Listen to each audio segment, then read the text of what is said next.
What was that, Marty? We're on? All right. Well, welcome everyone to the Tuesday night Torah Study. Tonight we're going to be continuing our journey through Bereshit, through Genesis, with Toldot, generations. Okay. So the way this works, for those of you that are on live stream, I guess we just got the live stream rocking here, so as everybody's sort of coming on in here, so what we're going to do is we'll have a quick little prayer time. Any prayer needs that we need to address and praise reports and that kind of thing, then we'll go ahead and open the study with the readings of the Torah portion. Then we'll do a couple of quick announcements. We do have an exciting announcement to put there in the middle, and so we're excited about some of the announcements. Get you something to look forward to. And then we'll do the discussion of the Torah portion. Okay? All right. So, Steve, go ahead and grab the mic.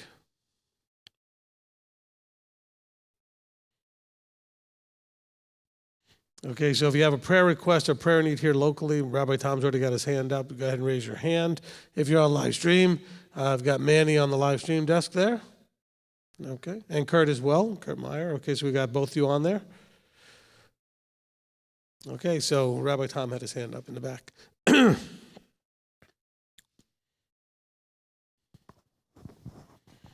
you.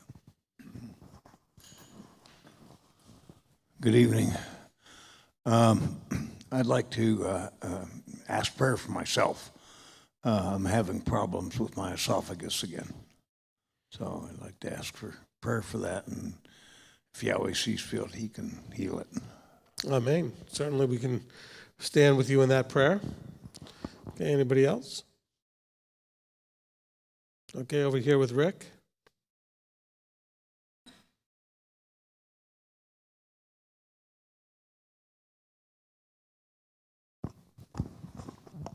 Got a praise report and a prayer request. Praise, we got Betty a cane and a knee brace. So she's walking around learning to handle a cane. That's an adjustment, but just prayer request that her knee will heal and that she doesn't have to keep using that for long term. That's the request. Amen. Okay, thank you. All right, anybody else over here? All right, bring it back to Manny.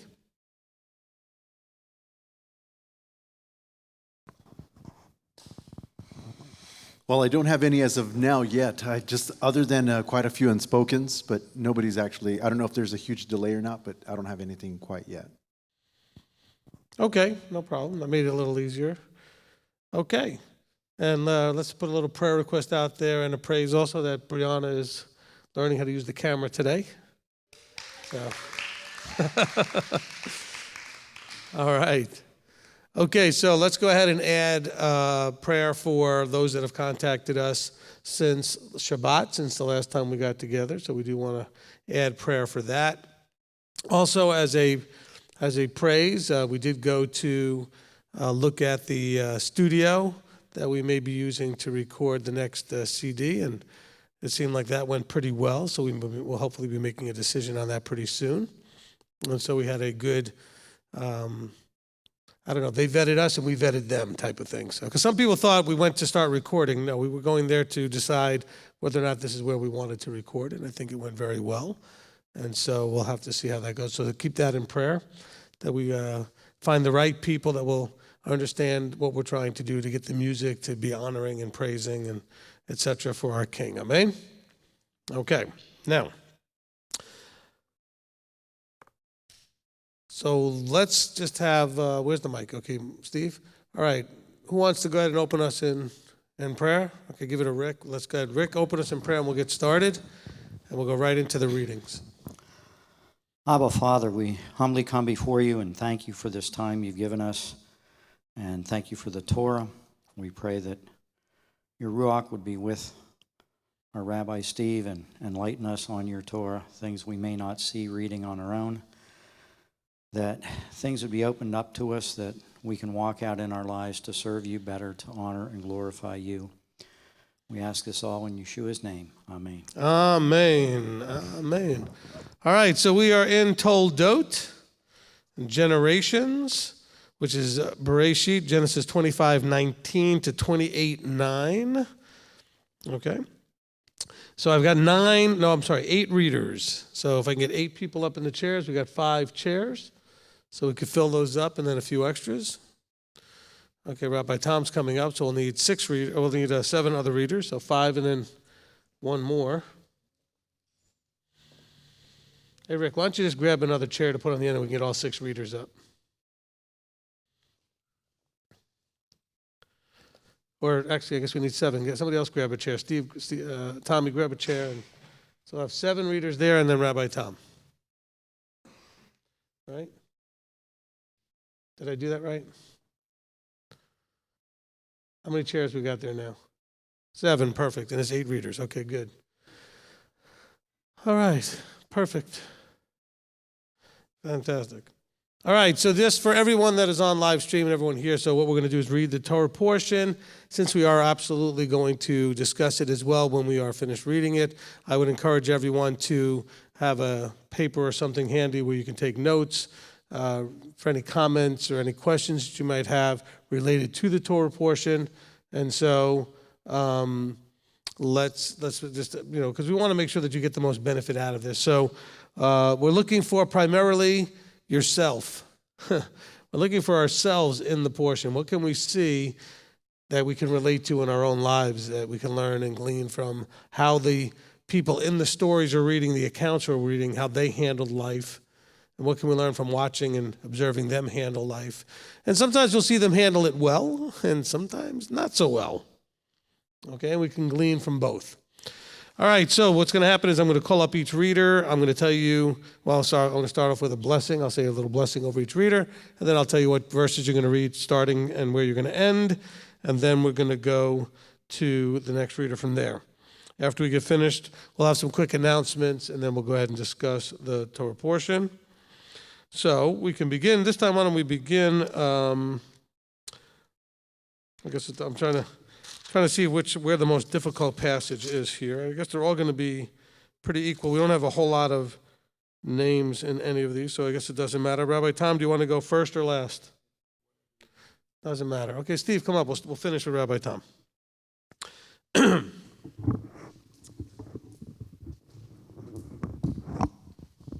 All right. He who blessed our fathers, Abraham, Isaac, and Jacob, may he bless Steve, who's come with honor Yahweh in the Torah. May the set apart one bless him and his family and send blessing and prosperity on all the works of his hands. Amen. I still have my brain wrapped around Rabbi Tom doing it. Okay, so you're going to start us in verse 19 and go to the end of chapter 25. I don't even have a little toe equivalent to what Rabbi Tom is, so. Alrighty. And this is the genealogy of Yitzhak, Abraham's son. Abraham brought forth Yitzhak, and Yitzhak was 24 years old when he took Rivkah as a wife. 40 years old, and he took Rivkah as his wife, the daughter of Bethuel, the Araman of Padam Aram, and the sister of Laban, the Aramean. And Yitzhak prayed to Yahweh for his wife because she was barren, and Yahweh answered his prayer, and Rivkah his wife conceived, and within her children struggled. She said, "If all is right, why am I this way?" So she went to ask Yahweh, and Yahweh said to her, "2 nations are in your womb, and 2 people shall be separated from your body, and one people shall be stronger than the other, and the older serve the younger." And when the days were filled for her to give birth, and see, twins were in her womb, and the first came out red all over like a hairy garment. So she called him Esau. And afterwards his brother came out with his hand holding on Esau's heel, and she saw, and his name was called Jacob, and Yitzhak was 60 years old when she bore them. And the boys grew up, and Esau became a man known how to hunt, a man of the field, and Jacob was a complete man, dwelling in tents. And Jacob loved Esau because he ate of his wild game, but Rivkah loved Jacob. And Jacob cooked a stew, and Esau came in from the field, and he was weary. And Esau said to Jacob, "Please feed me with the same red stew, for I am weary." That is why his name was called Edom. But Jacob said, "Sell me your birthright today." And Esau said, "Look, I'm going to die, so why should I have a birthright?" Then Jacob said, "Swear to me today." And he swore to him and sold his birthright to Jacob. And Jacob then gave Esau bread and stew of lentil, and he ate and drank and rose up and left. Thus Esau despised his birthright. Amen. Amen. Okay, next up, Sarah Beth, as we go into chapter 26. He who blessed our fathers, Abraham, Isaac, and Jacob, may he bless Sarah Beth, who's come up down to Yahweh in the Torah. May the set apart one bless her and her family and send blessing and prosperity on all the works of her hands. Amen. Okay, Sarah Beth, chapter 26, verses 1 through 11.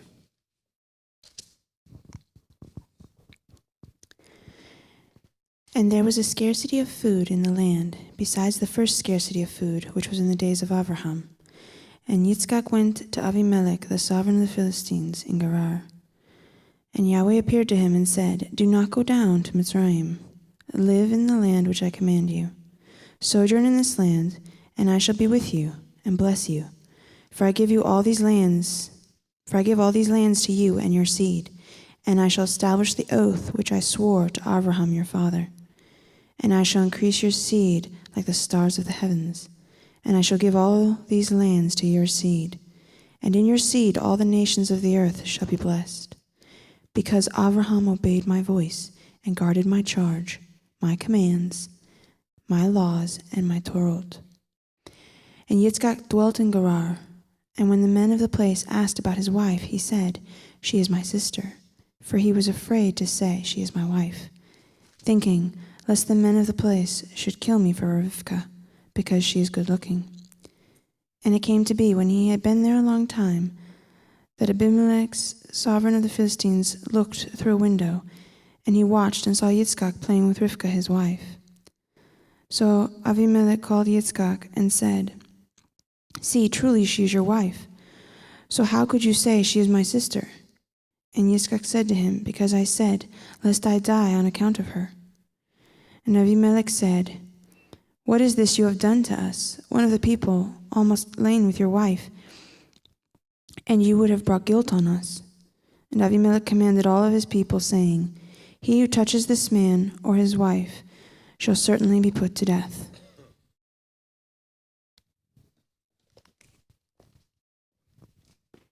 Amen. Amen. Okay, next up, Shannon.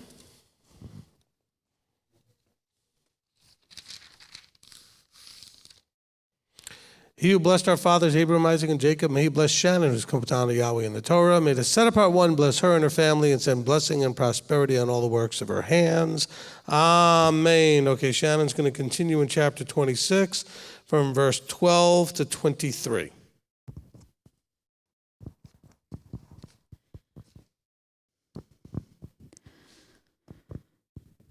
And Yitzhak sowed in that land and reaped in the same year 100-fold, and Yahweh blessed him.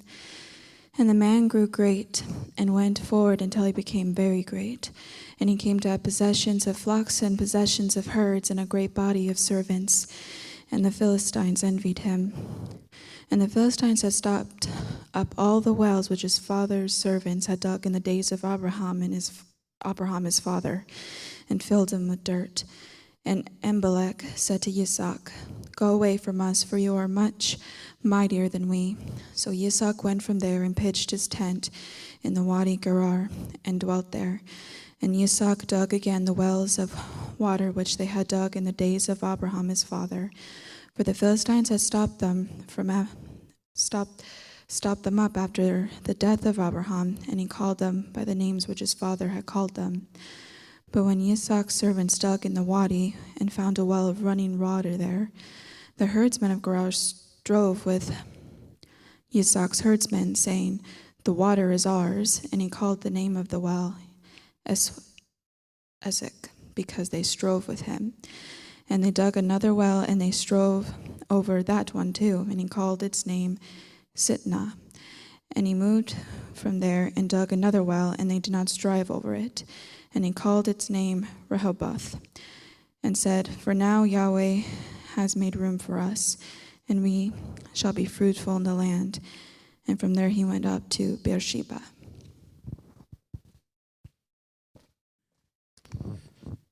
Amen, amen. Okay, thank you, Shannon. Okay, next up we have Rick. He who blessed our fathers Abraham, Isaac, and Jacob, may he bless Rick, who's come up to honor Yahweh in the Torah. May the set apart one bless him and his family, and send blessing and prosperity in all the works of his hands.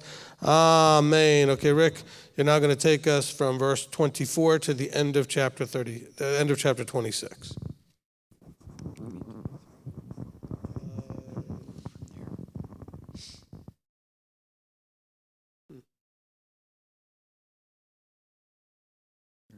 Oh, she said that. So you're in 24 to 30.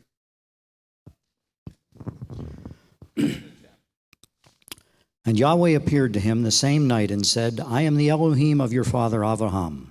Do not fear, for I am with you, and shall bless you, and increase your seed for my servant Avraham's sake." And he built a slaughter place there, and called on the name of Yahweh. And he pitched his tent there, and the servants of Yitzhak dug a well there. And Abimelech came to him from Gerar with Ahuzah, one of his friends, and Pichol, the commander of his army. And Yitzhak said to them, "Why have you come to see me? Or why have you come to me, seeing you have hated me and have sent me away from you?" But they said, "We have clearly seen that Yahweh is with you." And we said, "Please, let there be an oath between us, between you and us, and let us make a covenant with you, that you do no evil to us, as we have not touched you, and as we have done only good toward you, and have sent you away in peace. You are now blessed by Yahweh." And he made them a feast, and they ate and drank. And they arose early in the morning and swore an oath with one another. And Yitzhak let them go, and they departed from him in peace. And on the same day it came to be that the servants of Yitzhak came and informed him about the well which they had dug, and said to him, "We have found water." So he called it Sheba. Therefore the name of the city is Be'er Sheba to this day. And when Esau was 40 years old, he took as wives Yehudith, the daughter of Beerai the Hittite, and Basemath, the daughter of Elon the Hittite. And they were a bitterness of spirit to Yitzhak and Rivkah. Excuse me. Amen. All right, Shira. He who blessed our fathers, Abraham, Isaac, and Jacob, may he bless Shira, who's come up to honor Yahweh in the Torah. May the set apart one bless her and her family, and send blessing and prosperity in all the works of her hands. Amen. Okay, chapter 27, verses 1 through 14. And it came to be, when Yitzchak was old and his eyes were too dim to see, that he called Esau his elder son and said to him, "My son?" And he answered him, "Here I am." And he said, "See now, I am old. I do not know the day of my death.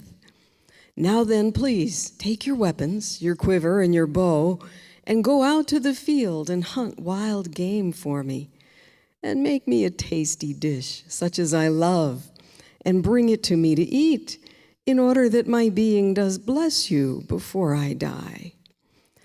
And Rivkah heard when Yitzchak spoke to Esau his son. And Esau went to the field to hunt wild game and to bring it. And Rivkah spoke to Yaakov her son, saying, "See, I heard your father speak to Esau your brother, saying, 'Bring me wild game, and make me a tasty dish to eat, and bless you in the presence of Yahweh before my death. And now, my son, listen to my voice according to what I command you. Please go to the flock and bring me 2 choice young goats, and I make a tasty dish from them for your father, such as he loves. And you shall take it to your father, and he shall eat it, so that he might bless you before his death.' And Yaakov said to Rivkah his mother, 'See, Esau my brother is a hairy man, and I am a smooth-skinned man. What if my father touches me? Then I shall be like a deceiver in his eyes, and shall bring a curse on myself and not a blessing." But his mother said to him, "Let your curse be on me, my son. Only obey my voice and go get them for me." And he went and fetched them and brought them to his mother. And his mother made a tasty dish, such as his father loved. Amen. Amen. Okay, thank you, Shira. Okay, next up, Tommy. He who blessed our fathers, Abraham, Isaac, and Jacob, may he bless Tommy, who's come up to honor Yahweh in the Torah. May the set apart one bless him and his family and send blessing and prosperity on all the works of his hands. Amen. Okay, Tommy's going to take us now from verse 15 to 29.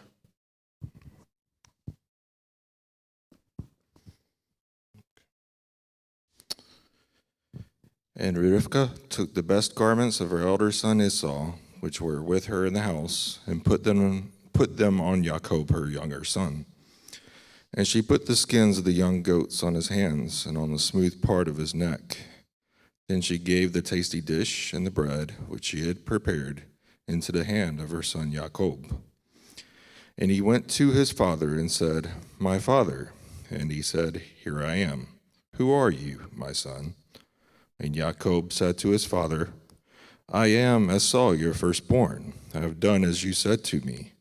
Please rise, sit, and eat of my wild game, so that your being might bless me." But Yitzhak said to his son, "How is it that you have found it so quickly, my son?" And he said, "Because Yahweh your Elohim brought it to me." Then Yitzhak said to Jacob, "Please come near, so that I feel you, my son, whether you truly are my son Esau or not."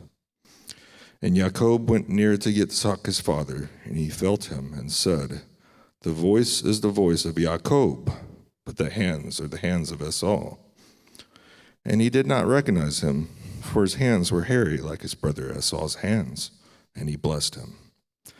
And he said, "Are you truly my son Esau?"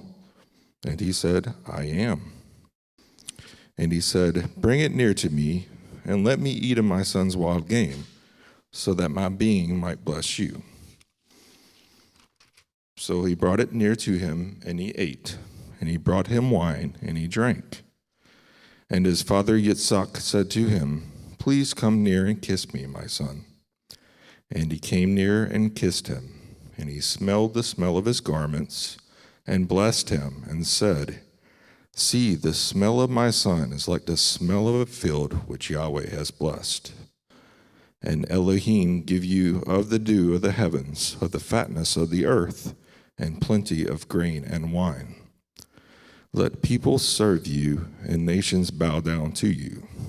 Be master over your brothers, and let your mother's sons bow down to you. Cursed be those cursing you, and blessed be those blessing you." Amen. Amen. Okay, thank you, Tommy. Okay, next up is Kathy. He who blessed our fathers, Abraham, Isaac, and Jacob, may he bless Kathy, who's come up to honor Yahweh in the Torah. May the set apart one bless her and her family and send blessing and prosperity in all the works of her hands. Amen. Okay, Kathy's going to take us in chapter 27 here from verse 30 to the end of the chapter.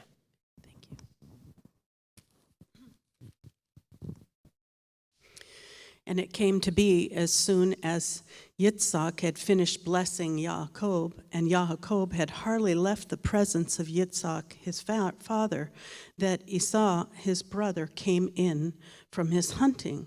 And he too had made a tasty dish and brought it to his father, and said to his father, "Let my father rise and eat of his son's wild game, so that your being might bless me." And his father Yitzhak said to him, "Who are you?" And he said, "I am your son, your firstborn Esau."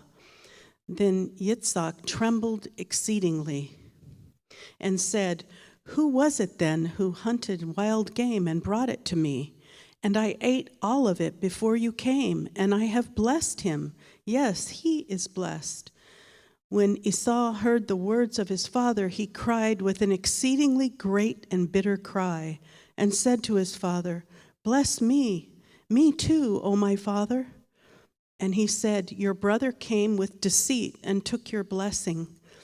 And Esau said, What was his name then called Yaakov? For he has caught me by the heel these 2 times. He took my birthright, and see now he has taken my blessing. And he said, Have you not reserved a blessing for me? Then Yitzhak answered and said to Esau, See, I have made him your master, and all his brothers I have given to him as servants, and I have sustained him with grain and wine. And what then shall I do for you, my son? And Esau said to his father, Have you only one blessing, my father? Bless me too, O my father. And Esau lifted up his voice and wept. And Yitzhak his father answered and said to him, See, your dwelling is of the fatness of the earth, and of the dew of the heavens from above. And by your sword you are to live and serve your brother. And it shall be, when you grow restless, that you shall break his yoke from your neck. And Esau hated Yaakov because of the blessing with which his father blessed him. And Esau said in his heart, The days of mourning for my father draw near, then I am going to kill my brother Yaakov. And the words of Esau, her older son, were reported to Ribkah, and she sent and called Yaakov, her younger son, and said to him, See, your brother Esau comforts himself concerning you to kill you. And now, my son, listen to my voice and rise. Flee to my brother Laban in Haran, and stay with him a few days until your brother's wrath turns away, until your brother's displeasure turns away from you, and he forgets what you have done to him, and I shall send and bring you from there. Why should I be bereaved of you both in one day? And Ribkah said to Yitzhak, I am disgusted with my life because of the daughters of Heth. If Yaakov takes a wife from the daughters of Heth like these who are the daughters of the land, what is my life to me? Amen. Amen. Okay, Rabbi Tom, come up and close us up.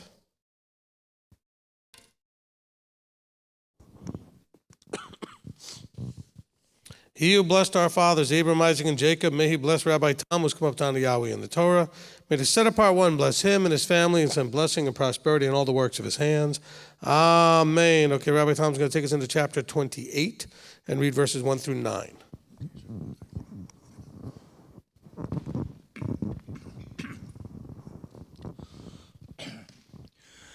And Yitzhak called Yaakov and blessed him and commanded him and said to him, Do not take a wife from the daughter of Canaan.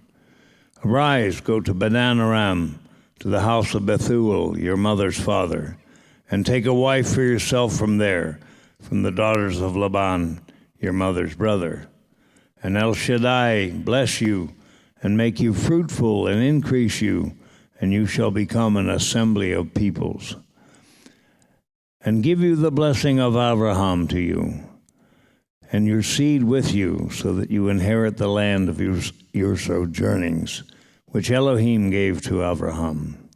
So Yitzhak sent Yaakov away, and he went to Padan Aram, to Laban, son of Bethuel, the Aramean, the brother of Rivkah, the mother of Yaakov and Esau. And Esau saw that Yitzhak had blessed Yaakov, and sent him away to Padan Aram to take himself a wife from there, and that as he blessed him, he gave him a command, saying, Do not take a wife for the daughter of Canaan. And that Yaakov obeyed his father and his mother, and had gone to Padan Aram.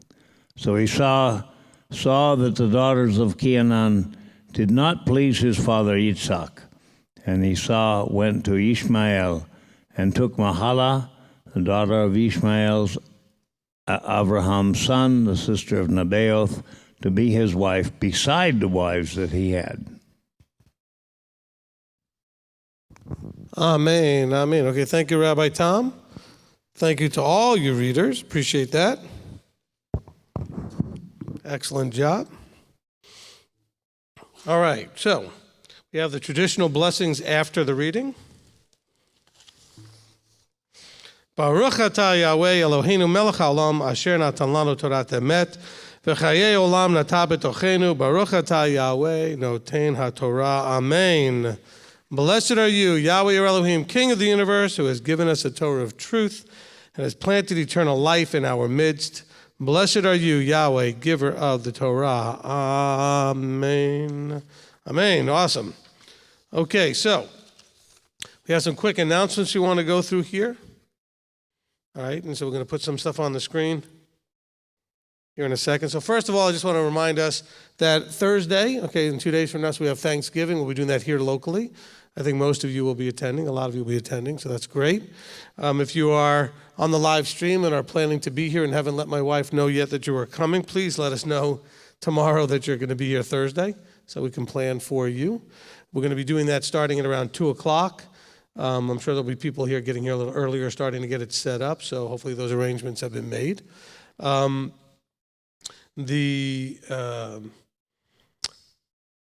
At 6 o'clock that night, we're going to be doing Rosh Chodesh for Kislev.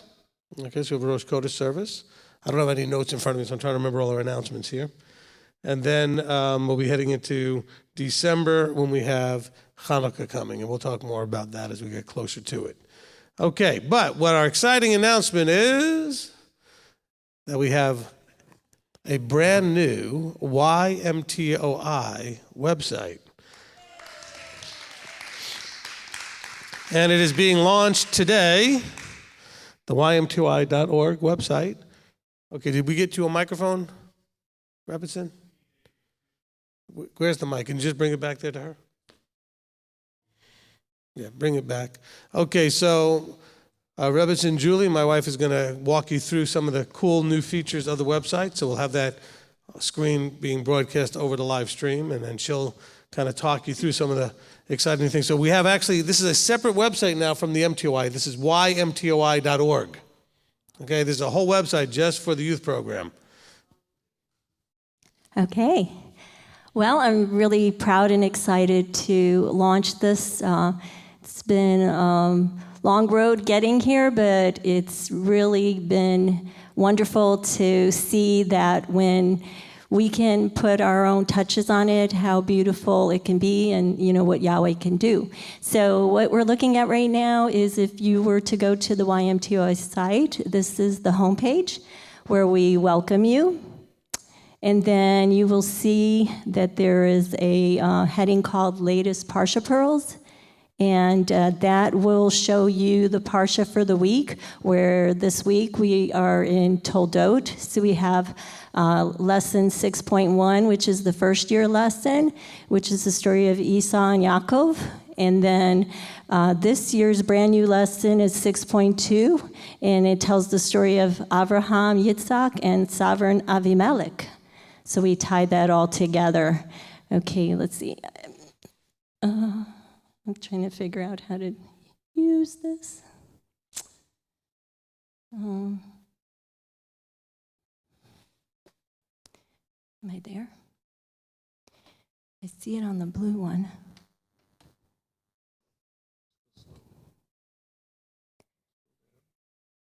Okay, thank you.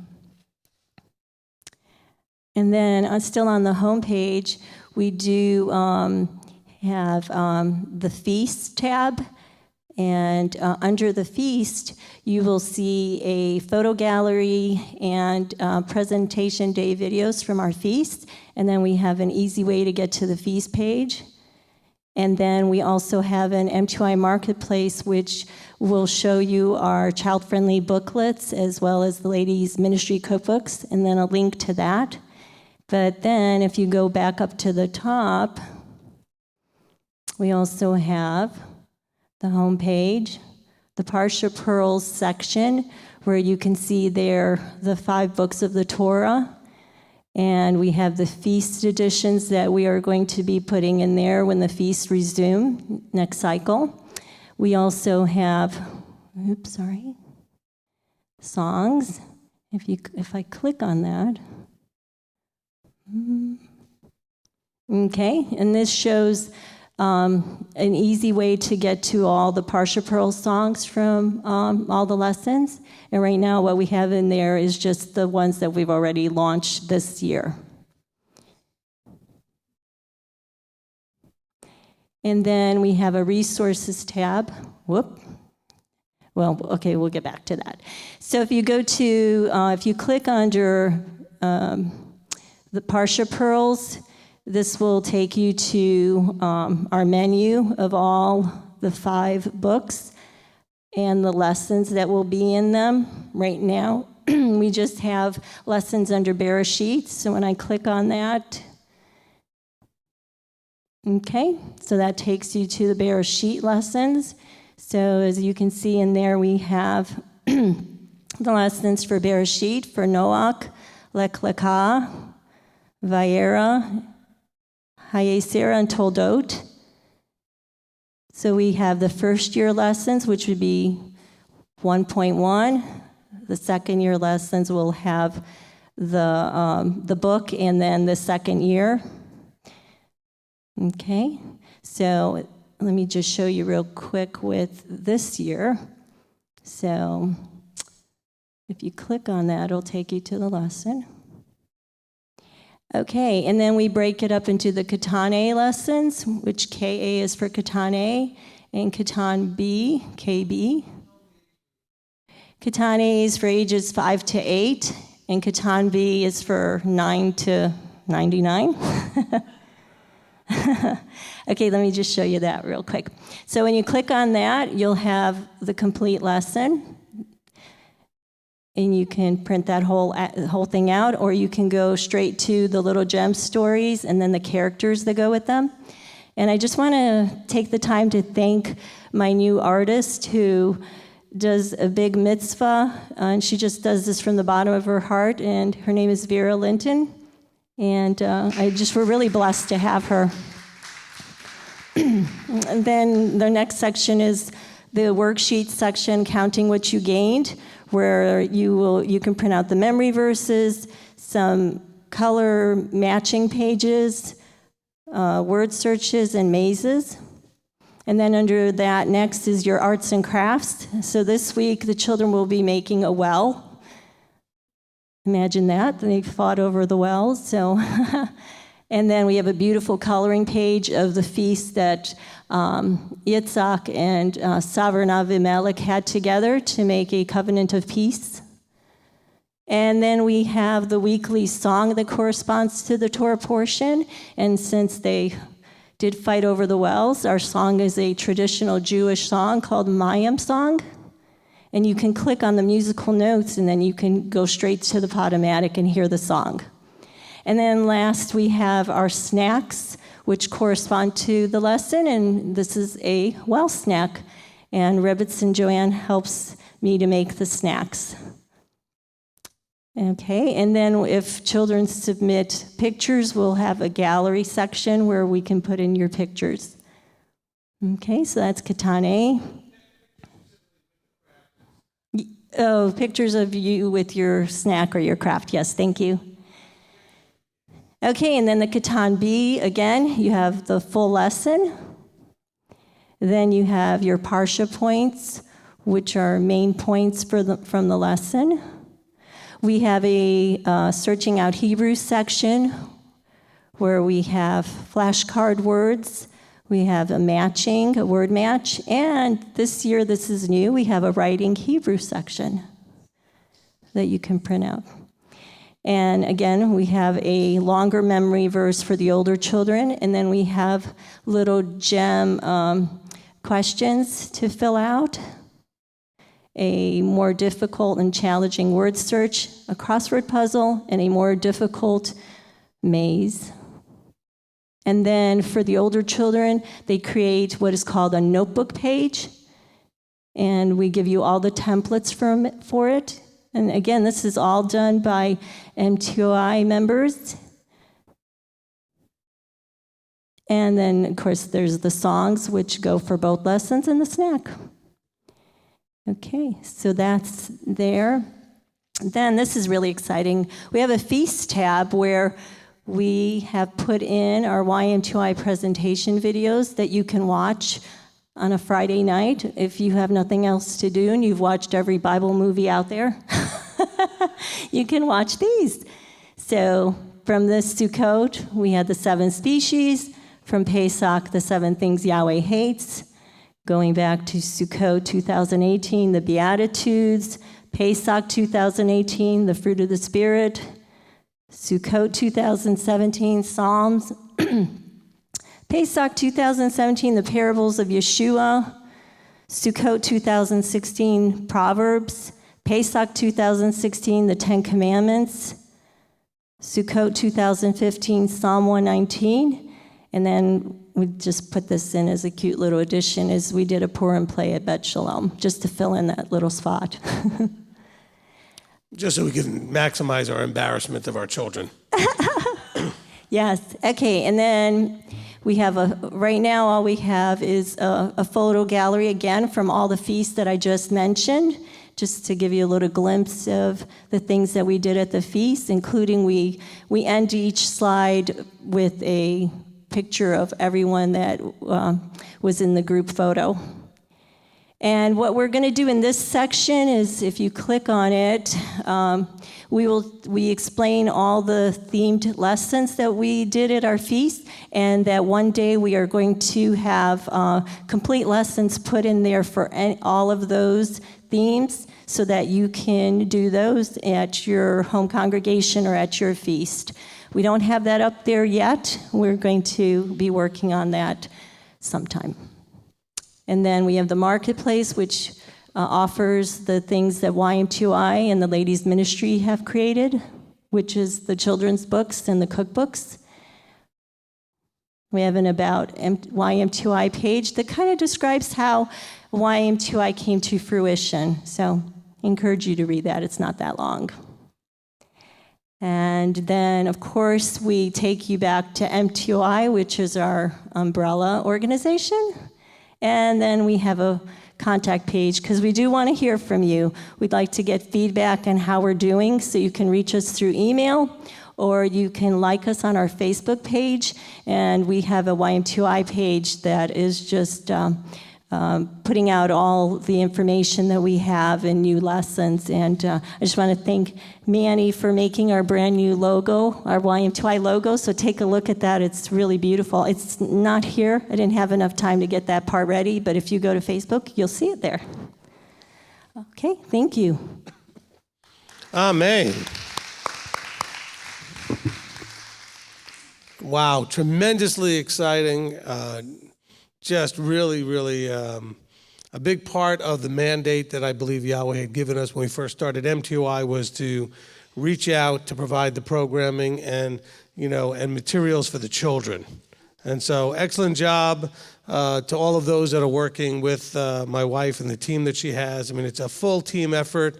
I mean, there's a lot of people involved, and a special thanks to Stephanie Meyer for being basically, Rebbitzon's right hand and all of these things, and whose voice I hear in my house daily while she's on speakerphone with my wife as they work on these things on a daily basis.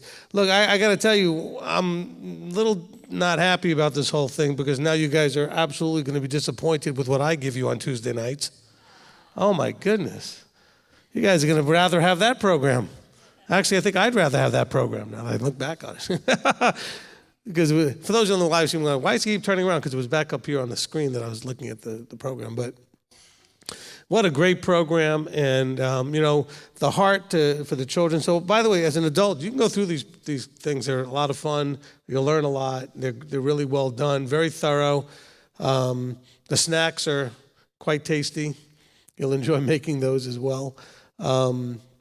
And if you're someone who's into crafts, you'll enjoy making the different crafts. They're very clever, and they're very well themed to the Torah portions. It's all really good stuff. Just a clarification, so the presentation day stuff, that is the children at the end of each feast presenting what they learned during the whole week on that subject. So it's not just a presentation of the material, but it's specifically a presentation from the teachers of the program with the children to give the parents and the rest of the congregation an idea what they've been doing all week. And it's really very entertaining and really moving to see and enjoy those presentations. Okay, so that being said, now let's get back to our boring little, discussion of the Torah portion, where we don't have any mazes or word search puzzles or anything fun like that, but we do have an exciting Torah portion to go through. Again, a reminder from the announcements point of view that we do have a lot of things coming up, so pay attention on Shabbat to our announcements as we give them each week. For those of you on live stream, we do want to remind you that we do live stream every Shabbat, 1 o'clock Eastern time. We start about 1:15 officially, but the stream starts at least playing some music and some slides, giving you some of the things that are coming up on them, starting at about 1 o'clock, okay? And then we start with the sounding of the shofar at 1:15. Okay, so let's go ahead and get into this week's Torah portion. If you have a comment or question, go ahead and raise your hand. If you're on live stream, Manny and Kurt are going to take care of that, with Manny reading them over the microphone here, as we're going to try and go through this with a couple of guidelines. Okay, guideline number 1 is that we'd like to go through it at least to some degree chronologically. So we'll start in chapter 25 and work our way through to 28. Also, the main point here is not, can I finally get the question I've always had about some obscure verse answered? That's not the point of the study. Okay? The point of the study is to look for you. Look for you, and can you relate to anything there that says, wow, I know what that person felt, or I can understand a situation in my life that relates in some way. So you're looking for what you can glean from this that helps you become more Yeshua-like, that helps you become more transformed into the image of the Son. What can you glean out of reading about the interactions of, Isaac and the things he goes through, and then with Jacob and Esau and Avimelech? Okay, what can we learn out of all this? What maybe can relate to some of the things that Rivka does? Okay, and how she had her own sort of agenda going on with some of the things. And so what can you learn from these things? Because these things are written, as Paul tells us, as examples for us to learn from. And so I think that's really important. Okay, who wants to get us started? I would assume it's going to be Steve. And I bet you it's going to be in the first 2 verses or so, Yeah, right? I have one for 25 and 26, but I'll start with 25. Okay. So for me, whoops, wrong side. Okay, here it is. Okay. Both Rivka and Yaakov searched out Abba when they were distressed. So my question is Abba the first you seek out, or do you insert yourself instead of having trust in the Father and what he may do in your behalf? Amen. Okay, so in 25:22, it says that she said, if all is right, why am I this way? So she went to ask Yahweh. So I wrote down in my notes, asked Yahweh? We don't see Yahweh here. He never in any way shows up. So how do you think, now I guess we're forced to guess here. So how would you guess this took place? How did she seek Yahweh about? Remember now, it's kind of like you. If you had an idea of what pregnancy was like, and you had this thing going on that seemed like a lot bigger than a normal average baby because she's got 2 going on, you would go to the doctor, and say, I don't know what's going on, but it seems like I got a lot more going on here than just the average normal pregnancy. Okay, but she goes to ask Yahweh. So how do you think she went about to do that? So somebody said in prayer. But it doesn't say that she prayed, and it doesn't say that Yahweh spoke to her in prayer or in a dream or any of those kind of things. What was that now? So Tommy said maybe through structure. So what it doesn't tell us that either, but perhaps did she go to whoever was the Melchizedek at the time to seek Yahweh? Because that's what happened with Moses. Now this is way before Moses, right? But what happened with Moses? When the people wanted to know what Yahweh had to say about anything, what did they do? They went to Moses. And then Moses would share with them Yahweh's understanding or will on any particular thing. So I would say that it's probably reasonable, because remember, things are not new when we start reading about things that look new because they go back. Because in chapter 26 and verse 5, we're told that Abraham kept the Torah. So Torah existed even though we're not able to read when it was specifically given prior to Mount Sinai. We do see a few little minor things mentioned here or there, like with Noach. There's certain laws that are kind of hinted at, like go ahead and put certain amounts of clean animals and unclean animals, so there was some sort of understanding of that. But we don't have this openly discussed giving of Torah. But yet when we get to chapter 26 and verse 5, it says, Abraham obeyed my voice, guarded my charge, my commands, my laws, my Torah. It says Torot there in the scriptures, which is actually the incorrect Hebrew. It would have been Torah Tai, which would be my Torah, but it was trying to put in a plural there, so they wrote Torot. But the Hebrew there is for Torah. It's the personal possessive my Torah. My instructions, my understanding. So there was this going on. So I think would be reasonable for us to assume that there also was the equally existing structure. And we know that there was some because Melchizedek has already had a meal with Abraham earlier. And so he was the high priest of the Most High El, the priest of the Most High El, right? We know that. So I think it's reasonable, we don't know for sure, but it's a reasonable guess that she went to the Melchizedek to say, I don't know what's going on. And the Melchizedek is then telling her, okay, well, you know what? Here's what Yahweh said. You have 2 nations are in your womb. And 2 peoples. Now it says, and Yahweh said. Well, we get a lot of that with Moses too, don't we? And Yahweh said, and then Moshe said. But Yahweh spoke to Moses. Moses spoke to the people. Okay, so Yahweh may have been speaking through a Melchizedek. Of course, at this point, this could have been Shem still. Okay, because Shem lives long enough. He outlives Abraham. Okay?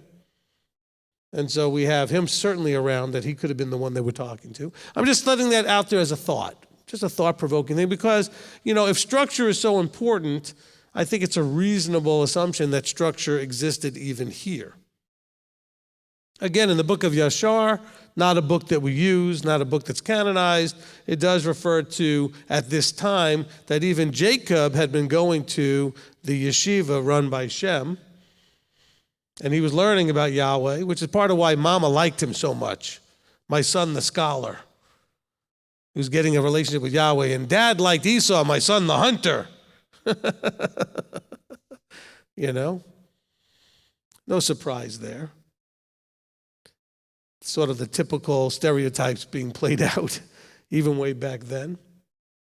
But if we're going to believe that the people who wrote Yashar had any understanding of things, they believed that there was some sort of a training school where Yahweh was being taught to people like Yaakov.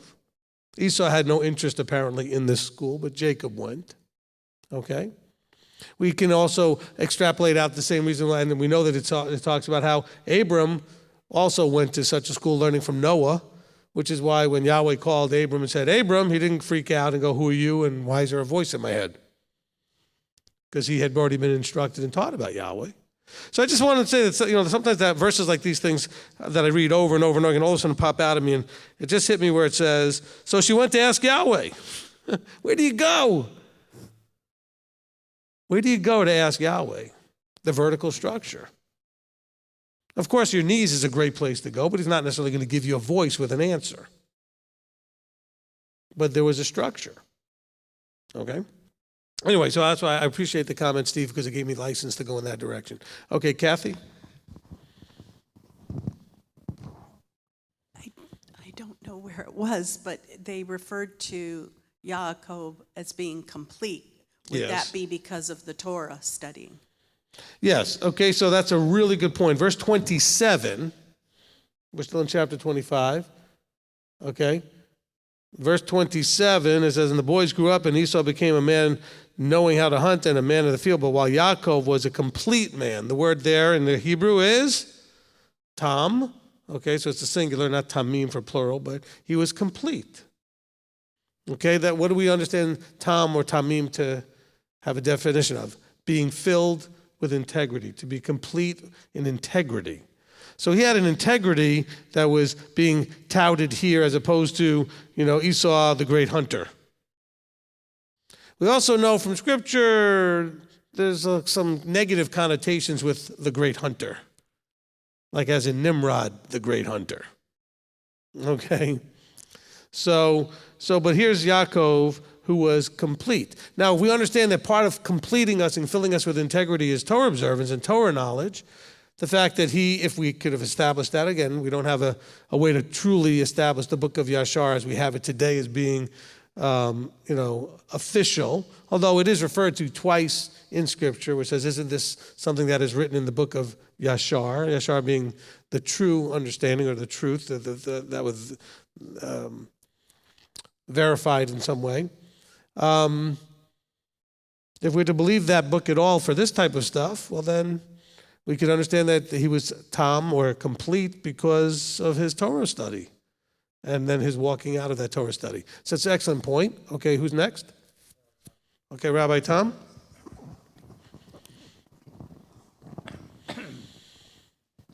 I thank you. In verse 34, it says, thus Esau despised his birthright. Would it be fair to say that this system wasn't a new thing, that he despised his birthright long before he encountered his brother cooking the stew? Because up in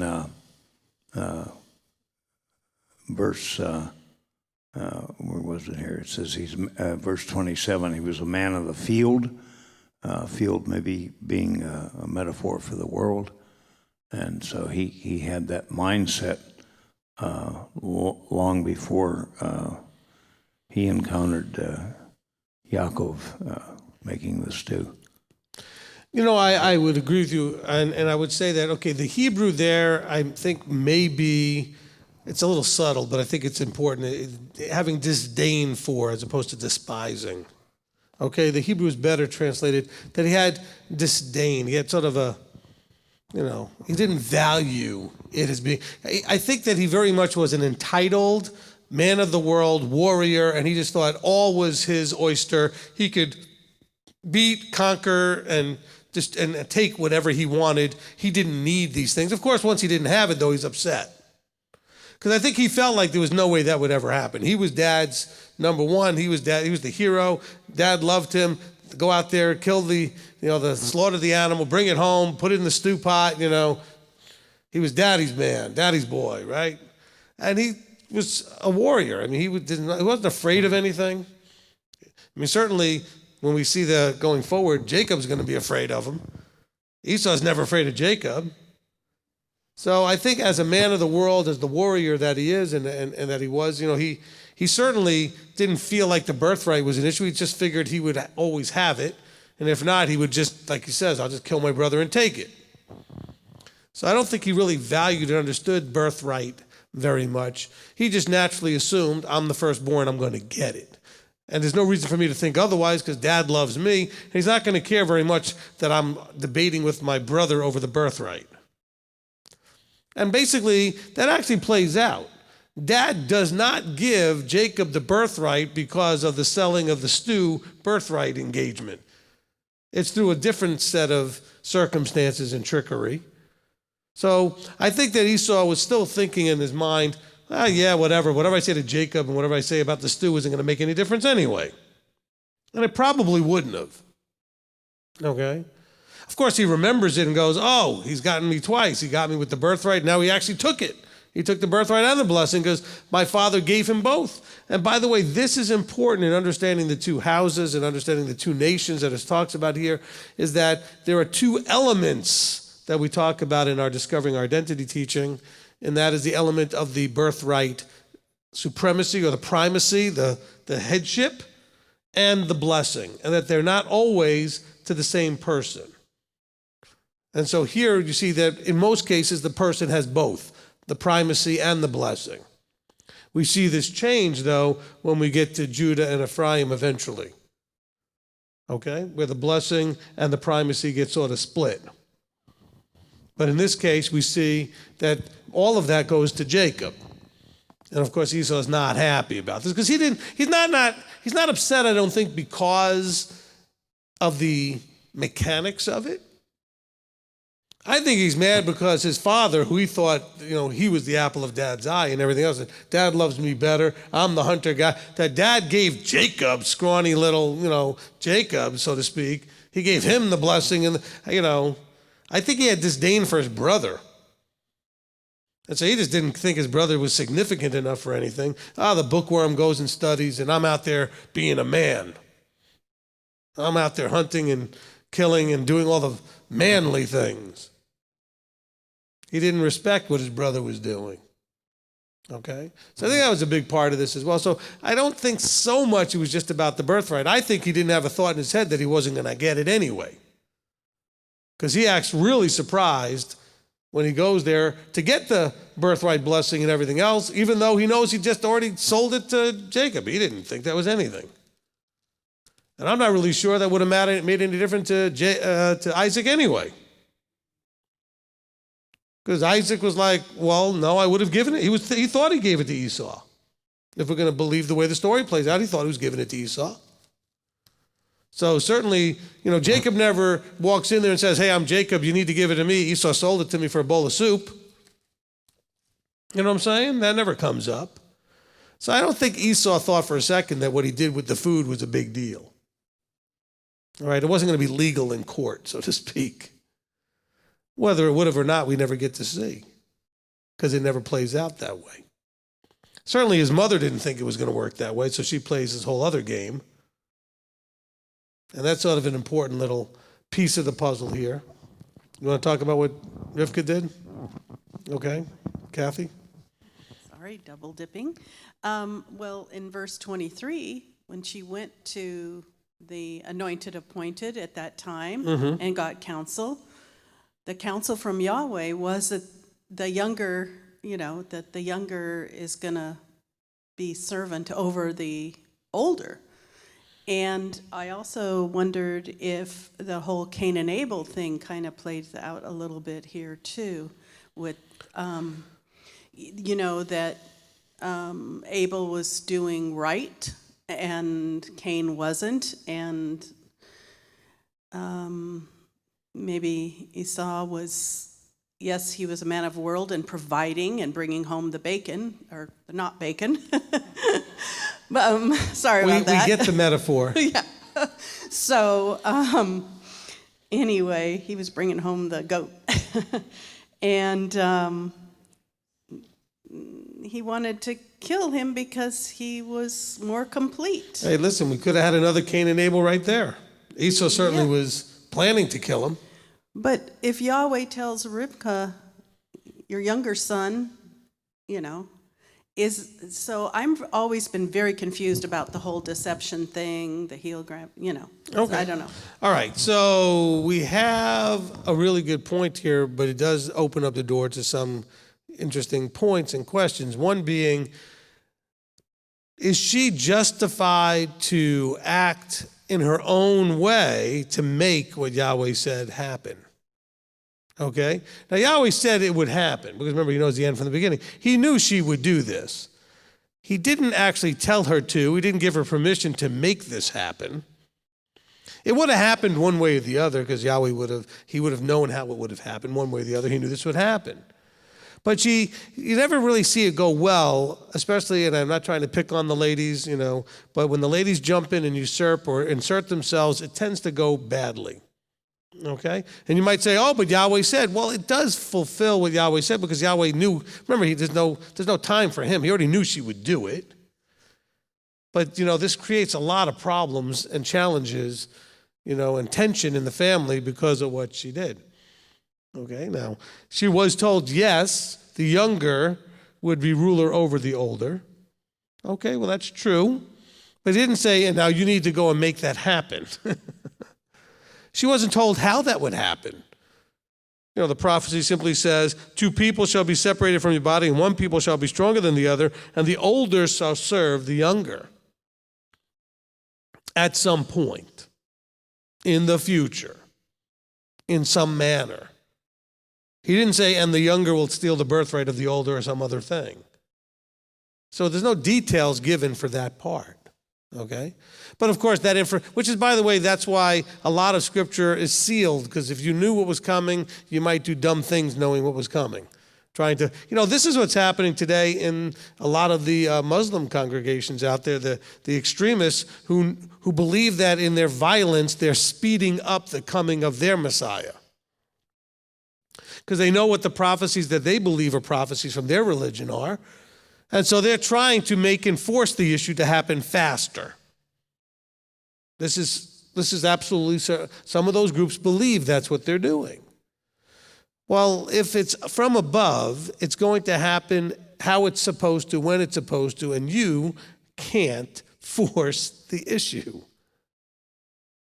And if you try, it generally will not go well. But she's smart enough to understand that when she's talking to her son, she says to him, "Let your curse, if there is one, be on me." This is in chapter 27, verse 13. Because Jacob is confused. He's trying to talk his mother out of it. Hey, Mom, I don't think this is a good idea. Okay? Because if Dad figures this thing out, we're all in trouble. And I'm going to get less than nothing. Not nothing, I mean like punished. I might be thrown out of here trying to deceive and steal something. Okay? So what if he figures this out? So this is an interesting situation. I've thought about it a lot over the years. We do have the fifth commandment, the honoring mother and father. He was still under her covering, living in her house, so to speak. And she says, "Let your curse be on me, my son, only obey my voice." So this, I think, also fits into what we've talked about over and over again in vertical structure. If you believe you're in the right structure, and he had no reason not to believe he was in the right family that clearly had promises and blessings of Yah, and this was his mother, and the mother said, "Look, this is on me, obey my voice, and anything that goes wrong is on me." That's kind of really does fit into the vertical structure model that we talk about, where it says the curse or result of bad counsel on a teacher or counselor, they get a double curse. They're at double risk. And so we tell you that if you can find yourself anointed people to then seek counsel with, that in your obedience, because some people say, well, what if they're wrong? Well, then the curse is on them. That's kind of what this is giving you an example of. Okay? Your choice was to follow the right person. And he had no reason to think that following his mother was not right. Because this wasn't just anybody. This was Rivka with the blessings of Yah and the whole thing he's seen play out in his life up to this point. And also they passed down in an oral traditional way the history all the way from Adam to them. And so they would have heard the accounts all the way from creation spoken on a regular basis so they could learn the account and pass it down generationally. Okay? So he would have known the unique and specialness of the family he was in and how she had been selected and how special then his father would have been and especially his grandfather Abraham. Okay? So for Yaakov, listening to his mother was it was tough. He didn't really feel comfortable with it. He tried to debate with her a little bit, but ultimately she said, "Look, this will be on me. Okay, if it goes wrong, if there's some problem, it'll be on me." And so I just think that's something that, again, fits somewhat into our model of combining up the fifth commandment with the vertical structure. As best I'm piecing it together, okay? And so now the part that's on you and seeing yourself in all this is that you have to get yourself into the right structure. And then you can get into that right vertical alignment, okay? Now, I have often speculated, and I've posited this out there, that the mother and the father were in this together. Otherwise, she's stepping completely out of covering. She's trying to deceive her own husband, and this whole thing can't go well, although it doesn't necessarily go well perfectly anyway. And I'm really not sure that no matter how dim of eye, Yaakov, would have thought his father was, or his mother would have thought his father was. I don't think Isaac was so dim of eye that, a hairy man doesn't feel like the fleece of an animal's skin. I mean, I've seen some pretty hairy people, but they're not that hairy. Okay? And so I don't know. He also had a little bit to drink and some other things, so who knows? Okay? But, the concern would be that she really put herself in a problem because she was out of vertical alignment. Okay? So Yaakov is trying to maintain alignment with his mother, being in the proper alignment, father, mother, son. Okay? So there's a lot of interesting little facets to this thing. And we don't really know where to go with that. Okay? All right. Anyway, who's next? Okay, Rick? With the vertical alignment, when she prayed to Yahweh, it was in verse 20, in verse 21, Yitzhak prayed to Yahweh for his wife because she was barren. And Yahweh answered his prayer, and then she went to ask Yahweh. Wouldn't the vertical alignment have been she going through Yitzhak to the Melchizedek? Oh, yeah, she was not properly aligned in a lot of ways here. Right, okay. Okay? Then my other question was, I found this interesting, that Esau, in verse 32, when they're talking about, sell me your birthright today, and Esau said, look, I am going to die, so why should I have birthright? Did he know something? That he was going to die, No, I mean, this is like, I'm starving to death. He's just being a wise guy, I think. He's just like, I'm starving to death. Just, who cares about my birthright? Again, I think with the disdain he had, he wasn't concerned that the birthright that he was giving Jacob was going to mean anything. He was like, fine, I'll give you whatever you want. Just give me the food. Because I don't think he thought for a second that it was going to affect anything. Okay, this is part of the disdain that he had. But if he was the hunter that he was supposed to be, wouldn't he have had something that he could have cooked up, butchered, whatever? Yeah, but the point is he showed up, and remember, at that point, he had an animal that needed to be skinned, it needed to be dressed, and then needed to be cooked, and he was hungry. That was going to take hours. Okay?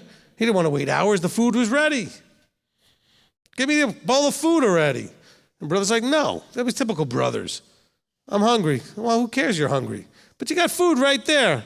All right, fine. Then what's it worth it to you? There's typical brothers, or siblings. You get this with brothers and sisters too. And the brother's like, whatever, I don't care. Just give me the bowl of stew. I want your birthright. All right, have my birthright. Who cares? Whatever I say to you doesn't matter. I'm still getting the birthright. I think that was part of the disdain problem. Okay? All right, Sarah Beth. In discussing the vertical leadership, the alignment, you talked about Rivka going to the leadership, the seeking Yahweh, but not seeking it through Yitzchak, being out of alignment. If we take that same model, I don't know if it's equals 1-to-1, but Hannah went to her husband, was complaining about being barren, and he told her to stop worrying about it. Mm-hmm. But she went to Yahweh, and Yahweh blessed that. Was that her going around? Yeah, again, I didn't say for sure that Rivka did go around it, just that it certainly could have been that she could have gone to Isaac and that would have made sense. Look, when you're dealing with your own personal stuff, sometimes you have your own personal stuff and you don't have to necessarily go straight through that way. You can pray directly. Wives, you can pray to Yahweh, without having to have to run everything through your husband. Just remember that if you make any vows when you go to pray, you need to have him around in case you vow something foolish that he can annul. Okay, but she and certainly it doesn't even say because of the way things were in those days. He might not have been right there. They were not always together. I mean, he might have been out with the flocks or out with. I mean, he could have been anywhere, and she's having concern now. And so I don't think that necessarily there's a usurping when you go directly to Yahweh. Unless he's going to, to do something to circumvent something. Now, of course, Hannah was told, hey, it's okay, relax. And she's still freaking out. And so she sought Yahweh for comfort in that, and that's okay too. All right, because sometimes you need comfort from higher up. Okay, look, even Isaiah is doing that with King Ahaz, who's freaking out. And he says, fine, ask Yahweh for a sign then. Don't just listen to me. Go above me, ask him for a sign. And I've already told you you're going to be fine. So, sometimes that's okay. Again, we're trying to speculate in. I clearly you see some other things happening, though, when they're trying to pull the wool over Isaac's eyes. Well, that's a whole different sort of deal, okay? Because there's a deception going on there that's clearly, if we're going to read it at face value. And, of course, There may have been other things playing out, all of which has all kinds of interesting ramifications of shenanigans going on, okay? And we see a lot of this stuff now going to start to really play out because deception and intrigue and lies and misrepresentations is going to be the theme now for a little while. Because Jacob's going to have a lot of fun with that, with him and Lavan to see who could deceive the other, play the games. And, there's a little battle going to go on with those two guys. Okay? So, they're going to reap what they sowed for sure. Lavan gets what he deserves. And so Jacob also, with his games, they're all going to sort of get theirs in the end there to some degree. God's not mocked. You can play the games you want. It's going to all serve its purpose in some manner. Okay? So that's kind of important. But I think before we go forward, let's get the most important piece of this, which is, do you have any part of you that might be susceptible or fall into the category of disdaining your birthright or what he's offered you or your future? And what is the price that you might be willing to sell your future for? Okay? Because there are people that will have that opportunity. Oh, I got this job offer and I can make triple what I'm making now, but I have to work Saturdays. Why are you even tempted by that? If you're even tempted by that, there's a problem like in here. You now elevated a value of something. Okay? I've had people often say to me, well, Abba wouldn't want my family to starve. He doesn't want them to starve. So go work and feed your family, but don't work on Saturday. But I'm going to lose my job because of now that I keep Saturday. What, you can't get another one? We've not hit 100% employment. There are jobs out there. Okay? And not only that, but people with them are leaving all the time and new ones are being created all the time. There's always jobs out there. It depends on what you're willing to do. The problem is we got a lot of people out there that aren't willing to do only this or that or the other thing. Look, I know people that I've talked to over the years when we've had some really hard times that were unemployed for 2 or 3 years. I'm thinking, how is that possible, except that you're stubbornly looking for the specific job you want and you're not willing to just do something? Because there was always jobs available when they're telling me, well, I've been unemployed for 3 years. How could that be? You can't tell me you've been looking for work for 3 years. No, you've been looking for that one exact thing that you're willing to do for that pay, and it doesn't exist right now, so you're stubbornly going to sit and wait till it shows up. So where's your price? So Abba wouldn't want my family to starve. No, he doesn't. He wants you to work. Okay, and we still got a lot of people out there, who from time, listen, I've counseled a lot of people in the last year, 2 years, who've told me, oh yeah, I'm looking for work. I'm going to get work. Almost all of them still haven't done anything. Put a few applications out, still no work. I don't know why. There's work.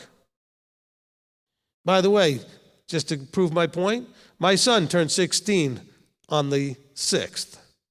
He just got a job today. How hard can this be? A man with no experience, no resume, and he got a job today. I'm like, there's work. But what are you willing to do? If you've got experience and all these other talents and you've been working in the workforce doing other things for all these years, and this kid has no experience and no nothing, could just walk out there and get a job. Matter of fact, he got 2 jobs. He got hired by 2 places. It's not, it's you know what it is? It's an ego pride thing. And also, if you've been unemployed long enough, you get used to not working. I was a personal trainer once upon a time. I worked at a gym. I was a manager and all that other stuff. And I can tell you, working out is not a problem for anybody. It's starting that's hard. And so if you've ever been working out and then you stop at any point, if that stoppage goes too long, it'll keep staying longer because it's hard to get started again.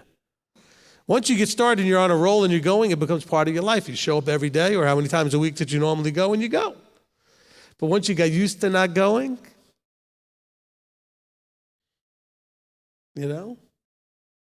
It's easy to keep not going. Once you've been unemployed long enough, it's easy to think, well, I never really liked working anyway. But you're also miserable now not providing for your family. You're not doing what you need. You're not providing for yourself if you're single, whatever. It's just one of those things. So just keep all that. Now, where is your disdain?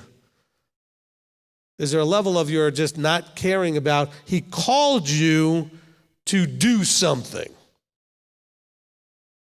He called you to walk in covenant. In covenant, he says, 6 days you shall do all your labor. The 7th day you shall rest. You guys are working really no problem on that resting part. What about the 6 days of labor? Now you don't have to work all 6 days. I got a bunch of people that are not working any of the 6 days. Let's go get that fixed and worked out. Shouldn't be a problem. All right. So just really, I think that's important. Think about, what things are going on. This time of year, you got family that's going to push your buttons about Christmas. At what level are you going to compromise because of your level of disdain for what you have? Yeshua makes the point, and he's really making the same point about disdain when he says, if you don't love by comparison less, your mother, your father, your sister, your brother, some translation says, if you don't hate, anyone who doesn't hate, mother, brother, sister, the Greek really means love less by comparison. Love them less than me, you are not worthy of being one of my disciples. And so if you put mom, dad, sister, brother, coworker, friend, or anybody in front of that, you're not worthy. That means that you have a certain level of disdain for what he's done for you. If you quit, there's a level of disdain because you don't believe that he called you correctly, that you can't make it. If you don't think you can make it from where you are right now, you've got a disdain problem of some sort. Because you're not really valuing that he picked you at this time, that you can do it now. So disdain really has to do with the idea of not valuing and appreciating what he's given you. And you know how else you could show that? Whine, whine, complain, complain. That's one of my subtitles of one of the Torah portions in Bimidbar in Numbers as they're walking through that desert. Whine, whine, complain, complain. Oh, but wait a minute, you were slaves. You're not slaves anymore. I know, but I'm hungry. I know, but I'm thirsty. I know, but I'm tired of wandering. Well, how about start listening and everything gets fixed? That's a lesson for all of us. How about listening and everything gets fixed? And by listening, I mean the active listening, the Shema, the hearing and doing. Everything gets fixed. Oh, but when you whine, complain, isn't that a level of disdain for your birthright? Disdain for your calling? Disdain for your being set apart and covenanted? Because you're whining and complaining? I think so. Maybe I'm wrong. Okay, who's next? After all that, who wants to go now? All right, Steve, you got one for 26. To 26, 2-3. Yeah. All right, I got to take this off so I can see, even though I can't read anyway. For me, I want to say like a comment, I guess. It says, to me it says, do as I say so that I may bless you. So that, I guess my thought is that what we do, or do we still try to insert our desires and still look for Abba to bless what we have done rather than what he has asked us to do? Okay, so let's follow this out. He says, first of all, he says, don't go to Mitzrayim. Don't go to Egypt. Don't go back where you came from. Okay, don't go back into the world. Don't go back to your old life. Then he says, sojourn in this land, and I shall be with you and bless you, for I give all these lands to you and your seed, and I shall establish. How does he establish? He's going to explain himself in a minute. I'm going to establish the oath which I swore to Abraham, your father. And I shall increase your seed like the stars of the heavens. I shall give all these lands to your seed. And in your seed all the nations of the earth shall be blessed. Now he's going to tell you how it's established. Because he already had established it with Abraham. So how did he establish it with Abraham? By having Abraham obey my voice and guard my charge, my commands, my statutes, my laws, my Torah. That's how he establishes his things. He puts them through experiences, and he puts them through a journey in which he gets to learn to embrace and value Yah's voice. and obedience to Yah's voice. He says, I'm going to do the same thing I did with Abraham with you. I'm going to bless you with the land. I'm going to bless you in all your doings, and I'm going to establish the same oath, which means you're going to learn to value my commands and my charge and my Torah, my statutes. That's how it establishes. See, and even Paul tries to make this point, he says, we establish the Torah, not by writing it and creating it from scratch, by walking it in obedience and demonstrating that it brings the blessings that he promises. The safety, the transformative aspect. I haven't said this in a long time, but we used to say it every time we got a chance, that Torah is there to bless you. We talks about it right here, that Abraham was blessed because he kept the Torah. Blessings, safety. He says, I'm going to take care of you. I'm going to provide for you. I'm going to establish these things for you. And they are the transformative thing. It changes you from what you are to what he is. And so you see all that playing out here. So when Steve brings that up, understand that he says, I'm going to establish you. What does that mean to establish? How does that work? And then he tells you, this is how it works. Abraham did it this way. He obeyed my voice and guarded what my voice said. He didn't just obey it, he guarded it. I don't think we talk about this over and over again. I still don't think we understand guarding. I think we do intellectually. But the idea, unless you've been in the military and told, stand guard right here, no one shall pass. Right? None shall pass. I used to tease Rick when he had the big beard like Gandalf. None shall pass. You know? But that's to guard something. Do you guard Shabbat? Do you guard the feasts? Do you guard your tithing? Do you guard the loving your neighbor as yourself? Are you mindful? That's what guard is. What does a guard do? He's on high alert to make sure nothing trespasses that point, that nothing should go past that doesn't have the authority and the proper credentials or whatever to go. But to do so, you have to have this incredible high level of alertness. I think that anybody in the military, I think you'd all agree with me, right? The number one requirement to be a good guard is to be highly alert at all times. So you must be aware of what could possibly, potentially show up and cause a problem. So if you're guarding, on a border, you know what the people that shouldn't be showing up look like. And so you can recognize the signs of them and maybe their clothing or there's things about them that, that's the enemy that shouldn't come here. Or maybe you're guarding a post where it's not about what the people look like, but they must have certain documents or credentials and you know what to look for. In other words, you have to know what to look for. Are you aware that only certain people with certain credentials go past a certain point? I don't care how old they are. I don't care how big, fat, colored, yellow, green, white, purple, brown, black, but they have to have papers or whatever. You have to know what is it that I have to be aware of. In this case, you have to be aware of anybody's going to ask me to work on Shabbat. I got to watch out for any temptation for anybody to try to get me to work on Shabbat. I got to watch out for any temptation to do any business on Shabbat. I got to watch out for any temptation to focus on my pleasures and my stuff on Shabbat. I got to watch out for any temptation. You see what I'm talking about? The things that can trespass on Shabbat. Okay? And it can come in subtle ways. I've told this story. My wife probably won't mind me telling the story. She had gotten back from a trip to Paris. She had about 1,000 pictures with her. Before we all had it all in digital. She had real photographs. Sundown hadn't come yet. Her sister wanted to see the pictures. I said, great. Can we just wait another 2 hours till sundown and show the pictures? Now, what was I thinking? Now, I'm not saying she wasn't thinking guard Shabbat, but she was caught up in a moment with her sister. And that's why there's a man around, hopefully who's being alert. And I said, hey, I know that once you start looking at those pictures, Shabbat is completely out of your mind. You're completely into Paris and your trip to France. There's no doubt. Same thing with a wedding or anything else that you have pictures of, right? Once you go there, everything's about that space. This is why we don't do weddings on Shabbat. Oh, but God's involved and we're doing it before. The focus is on the couple, not on God. Let's stop spinning things till we get dizzy. Okay? A wedding is about the bride and the groom, and it should be. That's proper. not on Shabbat. Shabbat's about Yah. Okay? So you have to decide, because people ask me these questions all the time. I'm saying, if you're a guard, you don't need to ask these questions.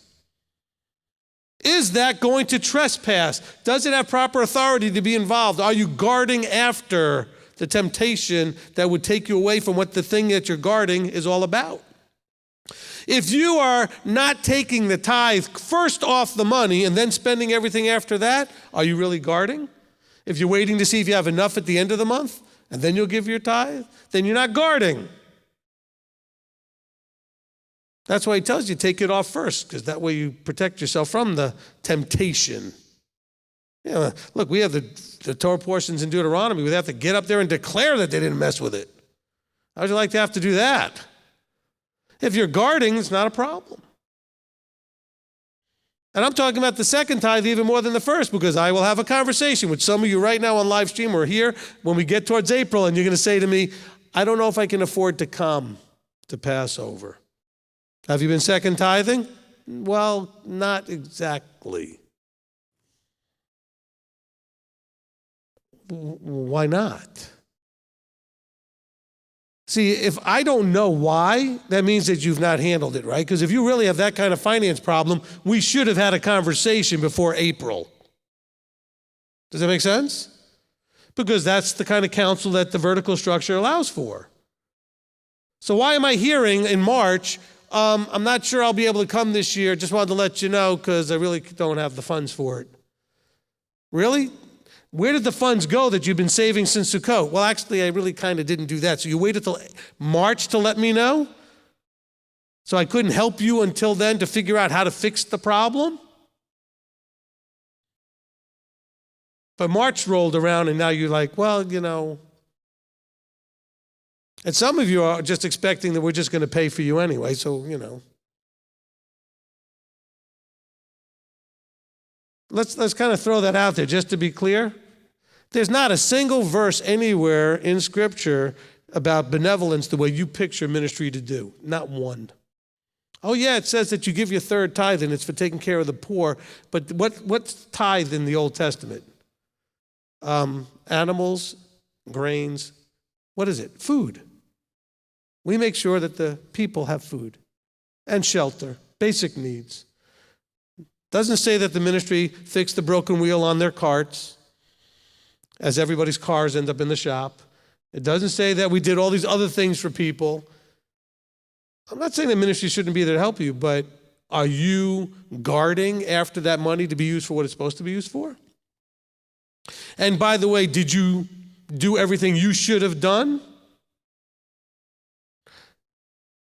I'm a tough guy about these things. I'm also kind of a teddy bear. So some people think they're just going to get the teddy bear sometimes. But, you know, the first time this ever came up for me, I was just teaching the Torah portion in a congregation in Knoxville. And the question came up with a leader of the congregation, I guess wanted to find out how I stood on things. And said, we've got a person in the congregation here that's having trouble paying their rent. How would you handle it? I said, well, give me more information. And the person explained more of the information. Part of the information was that the person smoked 4 packs a day. I said, my counsel would be, I wouldn't give them a penny till they stop smoking and the money isn't. If they need food and shelter, they can't afford cigarettes. And so if they're not serious enough to cut the cigarettes out, why should I pay for the cigarettes? So why would you come to the ministry? I'm not picking on anybody in particular. Nobody's come to me this week or anything about anything. So somebody might be thinking, who's he picking on? Nobody. It's just part of where it's going with this thing. It's guarding. It's the appreciation for what you have and dealing with it right. If you haven't done everything you can do before you go to the leadership, what are you doing? We want to help you, but we don't want to enable you or entitle you. Because people say, but I'm broke, but you go to Starbucks. I'm broke, but you still have cable. I'm broke, but you have an iPhone. Broke people don't have these things. Oh, but I'm broke. You need to, primarily be responsible for all aspects of your life. And if you value what Yah's done, Yah wants you to become a strong independent individual in him. Okay? And I promise you, all of you, I'll point to the camera, all of you can get there from where you are right now. You just got to decide, I'm going there. I'm going to guard after all this stuff. Guard after that weak-minded stuff. Remember, he gave you not a weak mind or a mind to be given to fear and doubt. He said, I didn't give you the spirit of fear, but the spirit of a sound mind. And we become very weak-minded people. He says, let this mind be in you. Yeshua weak-minded? No. So it says, let this mind be in Philippians 2:5, right? Let this mind be in you. That was in Yeshua. No weakness there. Full trust and belief in his Father. But you know what? He was Messiah, and you know what? He worked. He was a carpenter. He built things. He worked hard. And then when he went, whenever he had an opportunity, like even as a kid, he was in the temple teaching. He wasn't on his little iPad playing games, metaphorically, you know what I'm saying? He's like, my Father works, so do I. You come here on a Sunday, guess what? You'll almost always find me here. You'll find the rest of the staff here often. We work. You know? None of us gets paid by the hour necessarily. We get paid and we're here. We don't, we can take off, I suppose, and work a little bit less. But, look, I try to set the example. I work 7 days. I work more on Saturday than I do on any other day. That's the job of the priest. Set the example. I have no idea how we ended up in all that, but hopefully it was useful to somebody. All right, bring it to the live stream. It had to do with guarding and not disdaining. I know it had to do with that.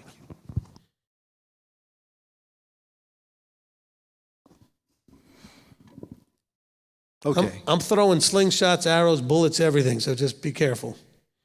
Oh, it's incredibly useful, I guarantee you. I want the main point to be you can get there from right this moment, no matter how messed up, weak, or whatever you've been before, foolish, you can start today, right now, with a different mindset and get there, okay? That's the most important point. All right, that was my Joel Osteen moment. You can do it.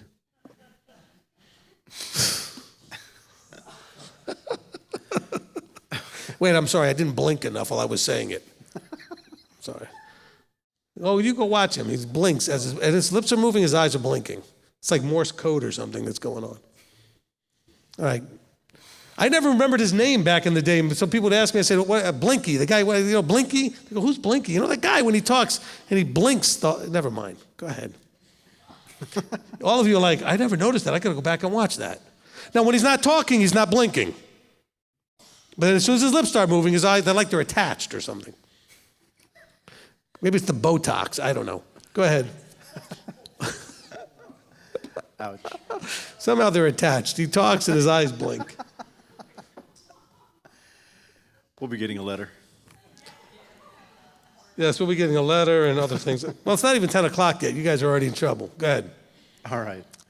So you may have answered a lot of these. Unfortunately, I missed half the answers you were given. So had a lot of interesting people online today.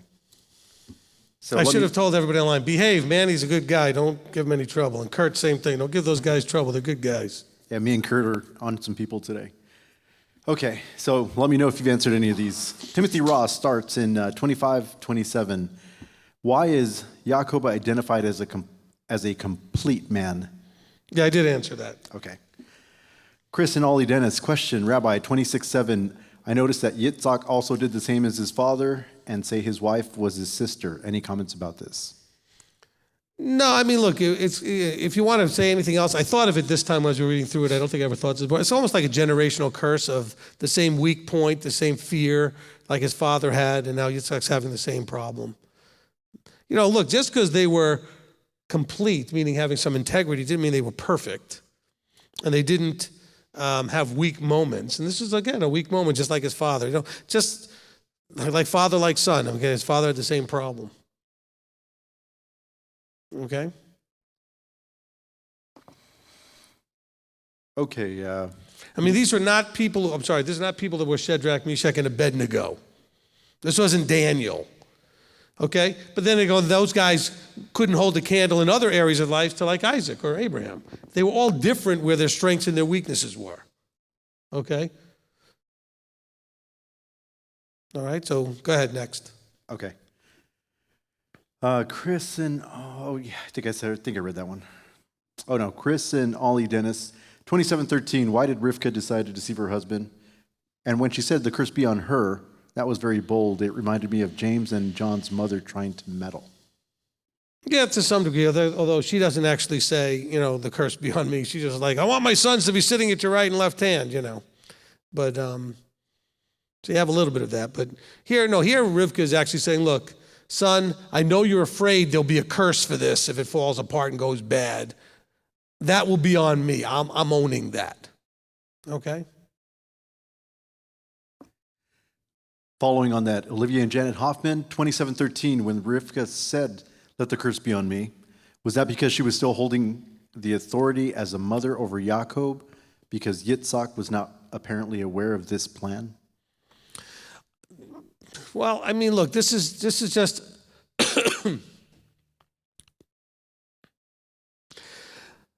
she was just forcing the issue. I was going to say, look, this is, and I don't want to get everybody all mad at me, so I won't mention that. I think this is a very blue moment of Rivka's, but she saw it very clearly in her mind. It was right in her head, and she was going to make this happen. She thought it would be wrong for Esau because she loved Jacob. And she didn't want Esau to get the blessing and the birthright and all that other stuff. And so she was forcing the issue. So it wasn't so much of just like, well, it was his mother and she was taking that authority. She was taking whatever leverage she could with her son. And actually just saying, I'm your mother wasn't working. She said, I'll take the curse. That's the only thing that actually convinced him to do it. Because he was like, hold on, Mom, this is not going to go well. Dad's going to know. I'm not hairy like my brother. I don't smell like him. I don't look, his eyes are a little dim, but he's not that dim, I mean, he's going to figure this out. I mean, he already knew. Look, Isaac's not, to be disrespected as being slow and dumb or anything. I mean, he's like, this is Dad. He's brilliant. And, this is a risky enterprise here, Mom. So he only does it when she says, hey, just obey my voice. Anything goes wrong, I'll take it. It'll be on me. Now, she wasn't a weakling either, and he probably thought, well, Mom can handle it if it goes bad. Okay? So you have those kind. I mean, I'm sure she was a strong woman enough that he was like, okay, you say it's on you? Okay, it's on you. All right. Okay, Pete Lamb wanted to make a comment. He said, Rabbi, I'm bothered by all the deceit in this portion by Rivka and Jacob. This seems to be the wrong example for us to follow in our walk. Oh, don't feel bad. It gets worse. This is just the beginning. The games have just started. I mean, it continues all the way into the, Jacob and his wives and trying to outdo each other having babies. I mean, this is just beginning. The fun is just starting. But you're right. It's a terrible example. And that's part of what the example is for us.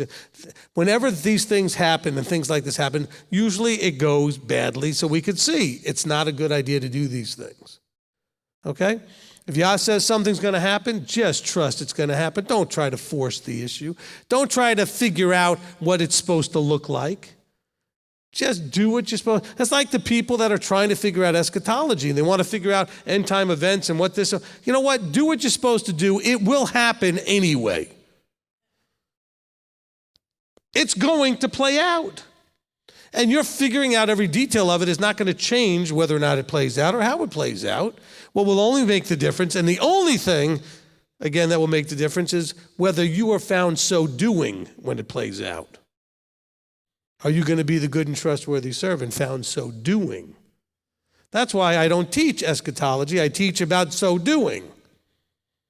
So if you have any kind of a focused obsession with eschatology and it causes you to not guard strongly enough on your obedience and your covenant thing, you're figuring it out isn't going to benefit you at all. You'll be sitting there going, I knew it, while you're also not going to get in either. So you'll be right, but you'll be on the outside being right. You'll be dead right, exactly. And you could feel good about how, you could tell everybody in line to fall into the fire how right you were. I was right. Yeah, but you're going in the fire. Okay, you're in the outer darkness. You're not in the, but you were right. Well, good for you. I don't know what else to add to that.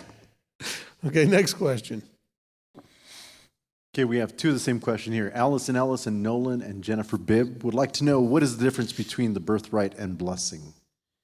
Okay, I think I explained that, but I'll say it again. Okay, so you had the primacy, which is the birthright, meant that all of the father's stuff went to the firstborn. Okay, so everybody in the family now had to rely on the firstborn for everything. Because remember, they were tribal. They were like a clan. There was a lot of people connected to Abraham, and then connected to Isaac, and eventually to Jacob. And so the firstborn would inherit all the wealth, all the flocks, all the servants, everything. Okay? Now the blessing was prophetic. The blessing had to do with, Abraham was told there would be a blessing, that through him all the nations would be blessed and his children would be like the stars of the heaven, the sand of the sea. That blessing was now, up to this point, connected with the primacy. They were both together. That ends up getting split at some point. Okay, if you know how that plays out in the story, you know where that gets split. But at this point, they're still together. So that's why when Esau says, don't you have something for me? He's like, nope, gave your brother everything. He's got the blessing and the primacy. Okay? All right, Carrie would like to know, would Esau have kept most of Torah or not really? I would think that Yitzhak being his father and he being the favorite of his father, wouldn't he have to be observant in some way? That's probably reasonable. I mean, but remember, he didn't study it very much. And, if he was out hunting a lot, his father wouldn't have known what he was doing often anyway. But, I mean, I'm sure that he was, not just out there keeping nothing. But it doesn't tell us anything about him except that he was a good hunter and that, he was the favorite in his father's eye. But it doesn't talk about it.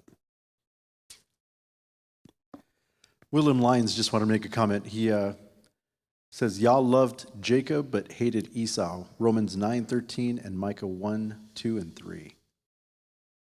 Yep. Now, why did he have a problem with Esau? Because Esau disdained what was offered to him. And his response was the same response. Well, how did Yah feel about Cain when he killed his brother? See, Esau wanted to do the same as Cain.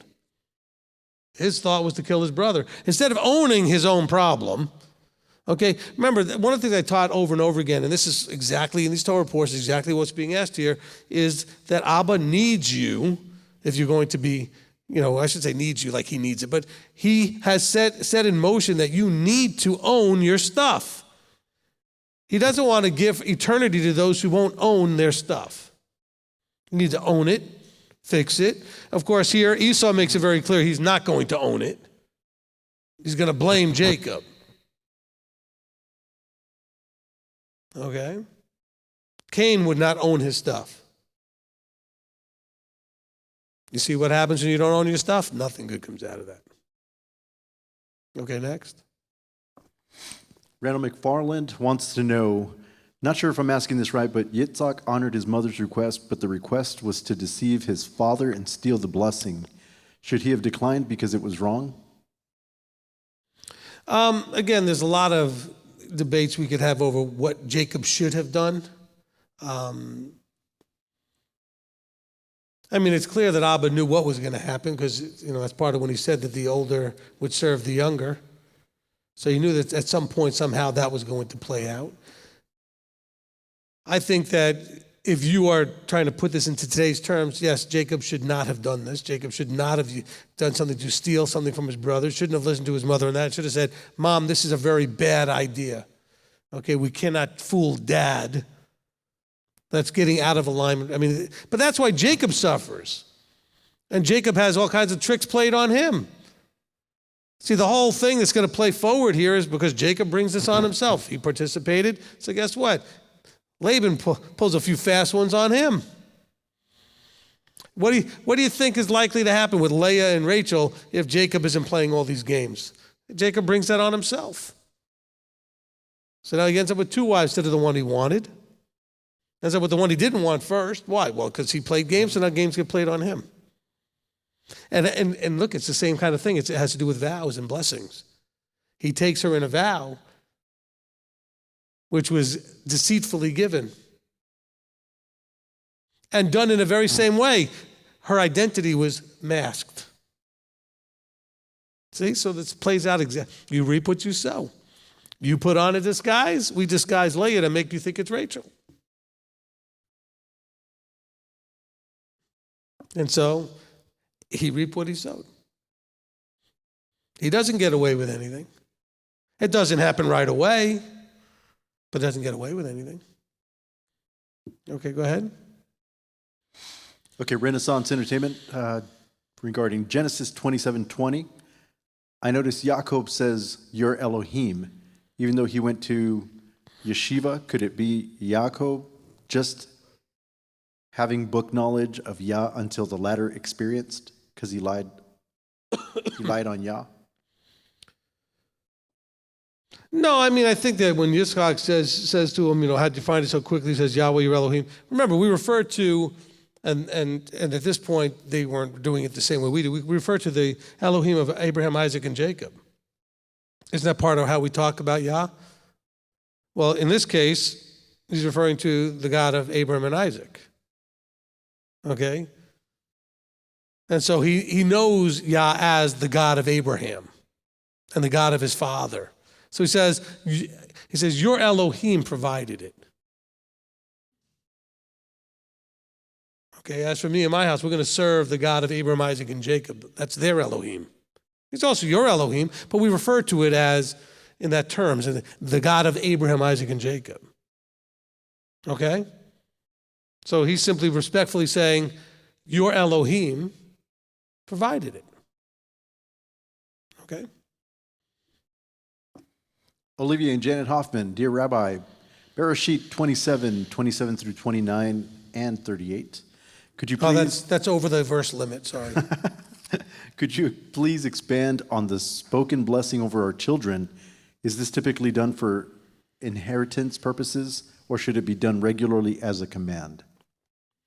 I mean, there are traditions in Judaism where there's a blessing said over the children on Erev Shabbat, in the houses. We do that here with putting them under the chuppah. This is unique in terms of the anointed, appointeds passing a blessing onto the next one. So this is more of a transference, okay? And so you remember, you're dealing with some very unique people here who had very unique relationships where they had interacted directly with the Almighty. Yah spoke to Abraham and then confirmed blessings and spoke to Isaac. And Isaac is now sending those blessings on to Jacob, which Yah is going to confirm himself on Jacob later. And they're going to have an encounter. Okay?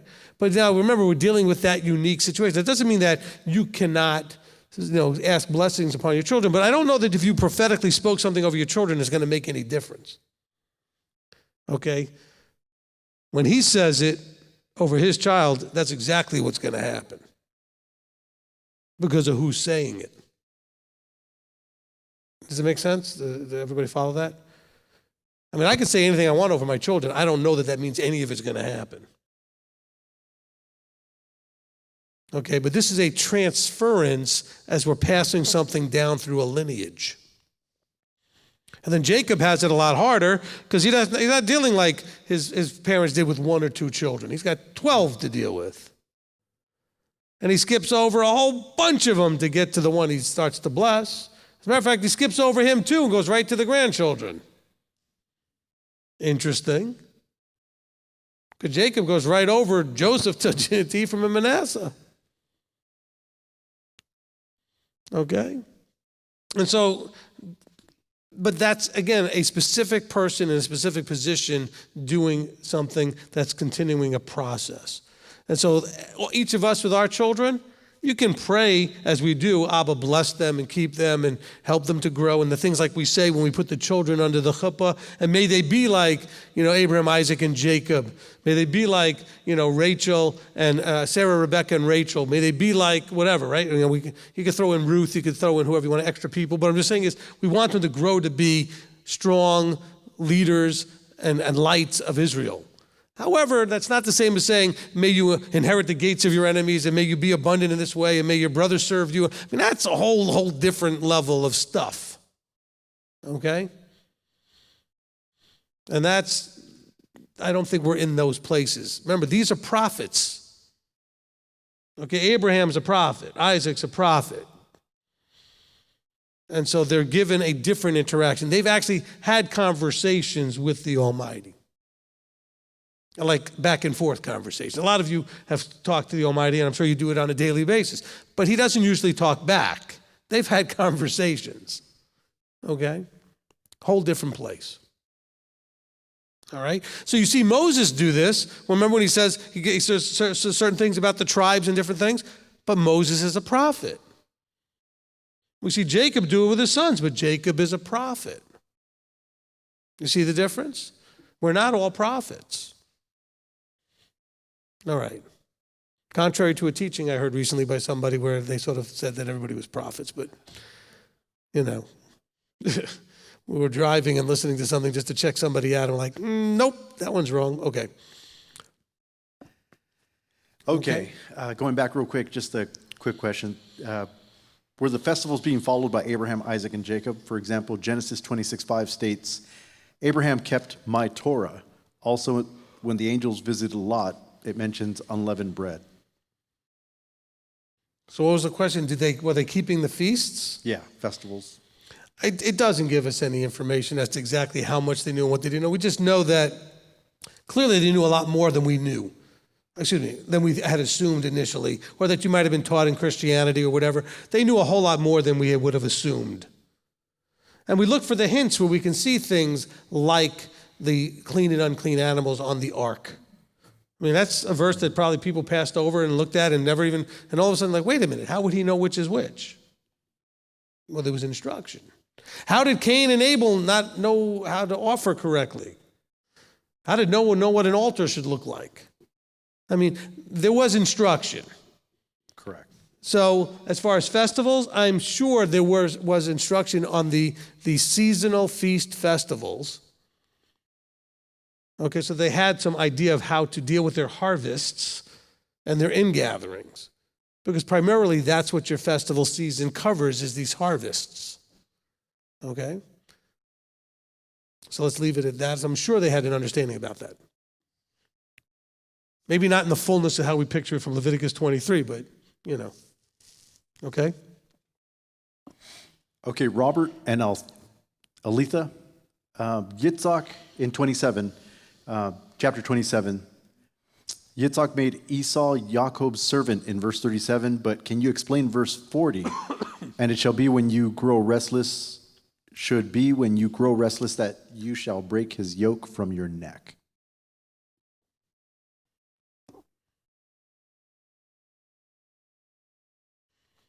Well, it basically, again, we're guessing because we don't see this play out exactly that way, because really, essentially, when Jacob and Esau finally do get their things together, Jacob basically sends him a whole lot of gifts. We're going to read about that. And then, Esau seems to forgive him to some degree, but it doesn't look like Jacob trusted that very much. He says, tell you what, we'll go meet over there. And then Jacob goes a completely different way. All right, and then we don't hear anything about them together after that. Okay, they just kind of split up at that point.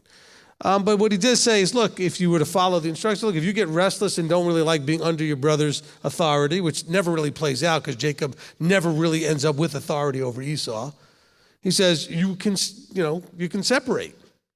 There's no problem. When you get restless, that you shall go ahead and break the yoke from your neck. In other words, feeling like you're under your brother's authority, and just go do your own thing. That's not the way it ends up playing out, because Esau ends up, instead of behaving correctly here and following his father's instruction, etc., he decides, that's nice, Dad. Yeah, no problem. Got it. Okay, I'm going to go kill him as soon as you're dead. So he kind of smiles as his dad goes, okay, yeah, no problem.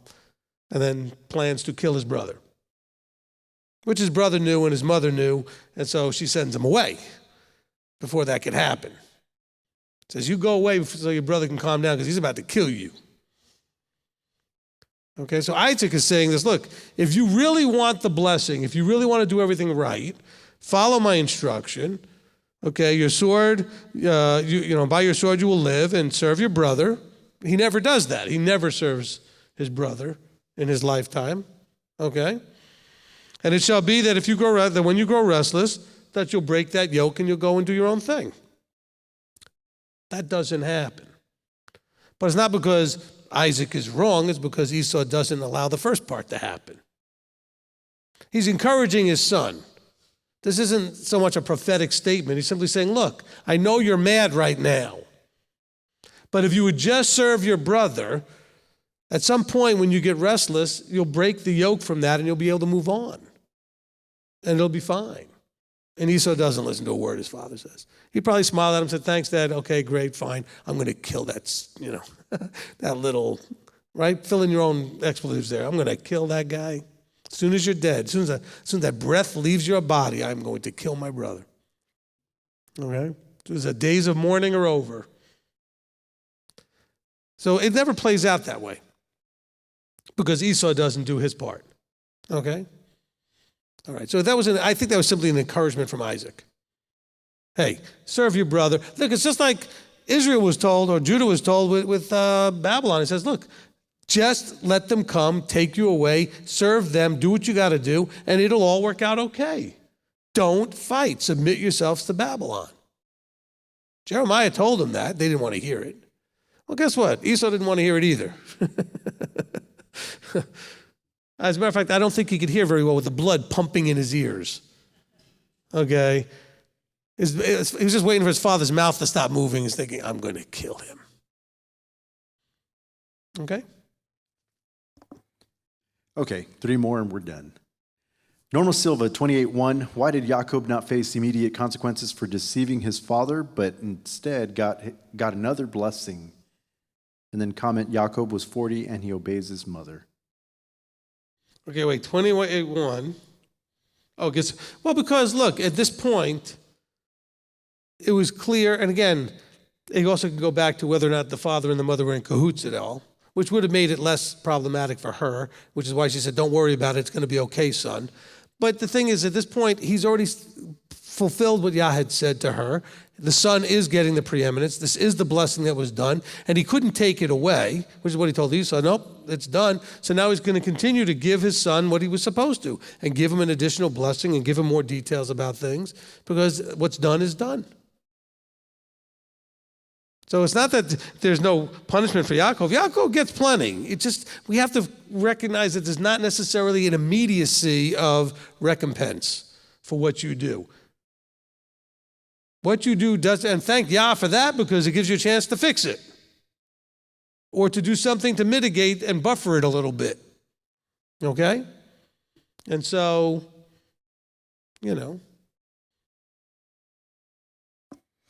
All right, JS, Genesis 29:34. Could it be also trying to teach us not to take things, including what we are promised, for granted? What verse? 29:34. Yeah, but that's beyond where we are today. Oh, never mind then. That's next week.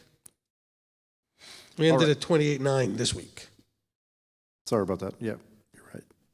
Okay? And then the last one. That's part of the battle of the ladies having babies.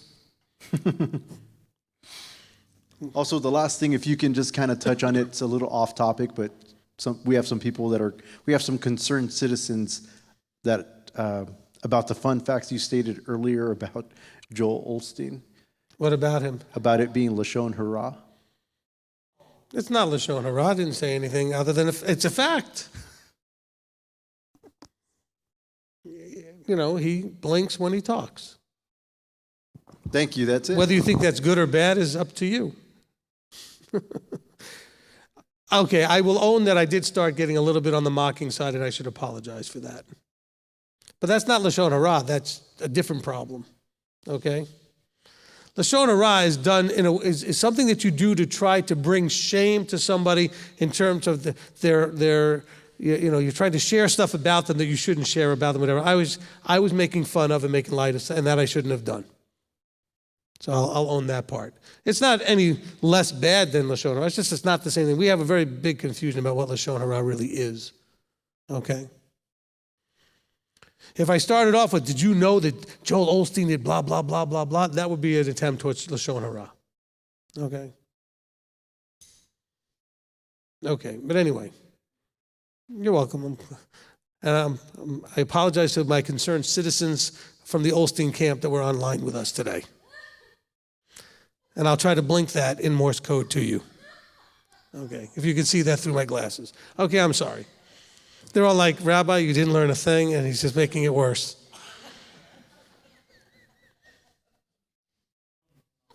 Let him know I'll respond to his letter as soon as I get it. Or I'll have my attorneys respond. Okay. Anybody else want to dig me out of this hole?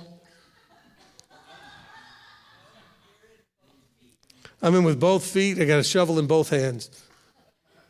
Digging the hole deeper. All right, who wants to close us in prayer? Okay, bring it over this way. Okay, why don't we give it to Richard? He got his hand up. All right, Richard's going to go ahead and close us in prayer. So awesome, Abba Father. We do give you thanks and praise for your word and your teaching and the clarity that comes from that. So, Father, I ask that you help us to live it out, that we, in one word today was because. So because we live this out, you bless us, Father. Let us remember that and live that, and it be a glory and a shining for you and for your word, Father. We do pray this all in the name of your Son, Yeshua Messiah. Amen. Amen. Amen. Well, after all that, if anybody still wants to stand next to me and come up and wave. We'll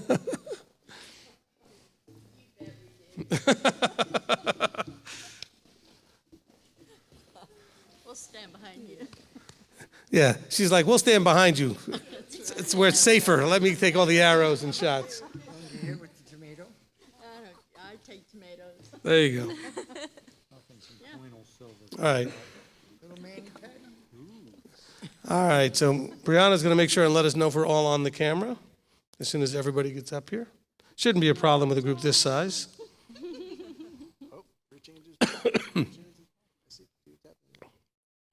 Okay, Rabbi Tom has got his coin out, so we're all ready to go. All right, are we all good, Brianna? We got it? All right. So on 3, we're going to wish everybody a Laila Tov, a good night, Shavua Tov, have a good week, and then tell them we love them. You ready? 1.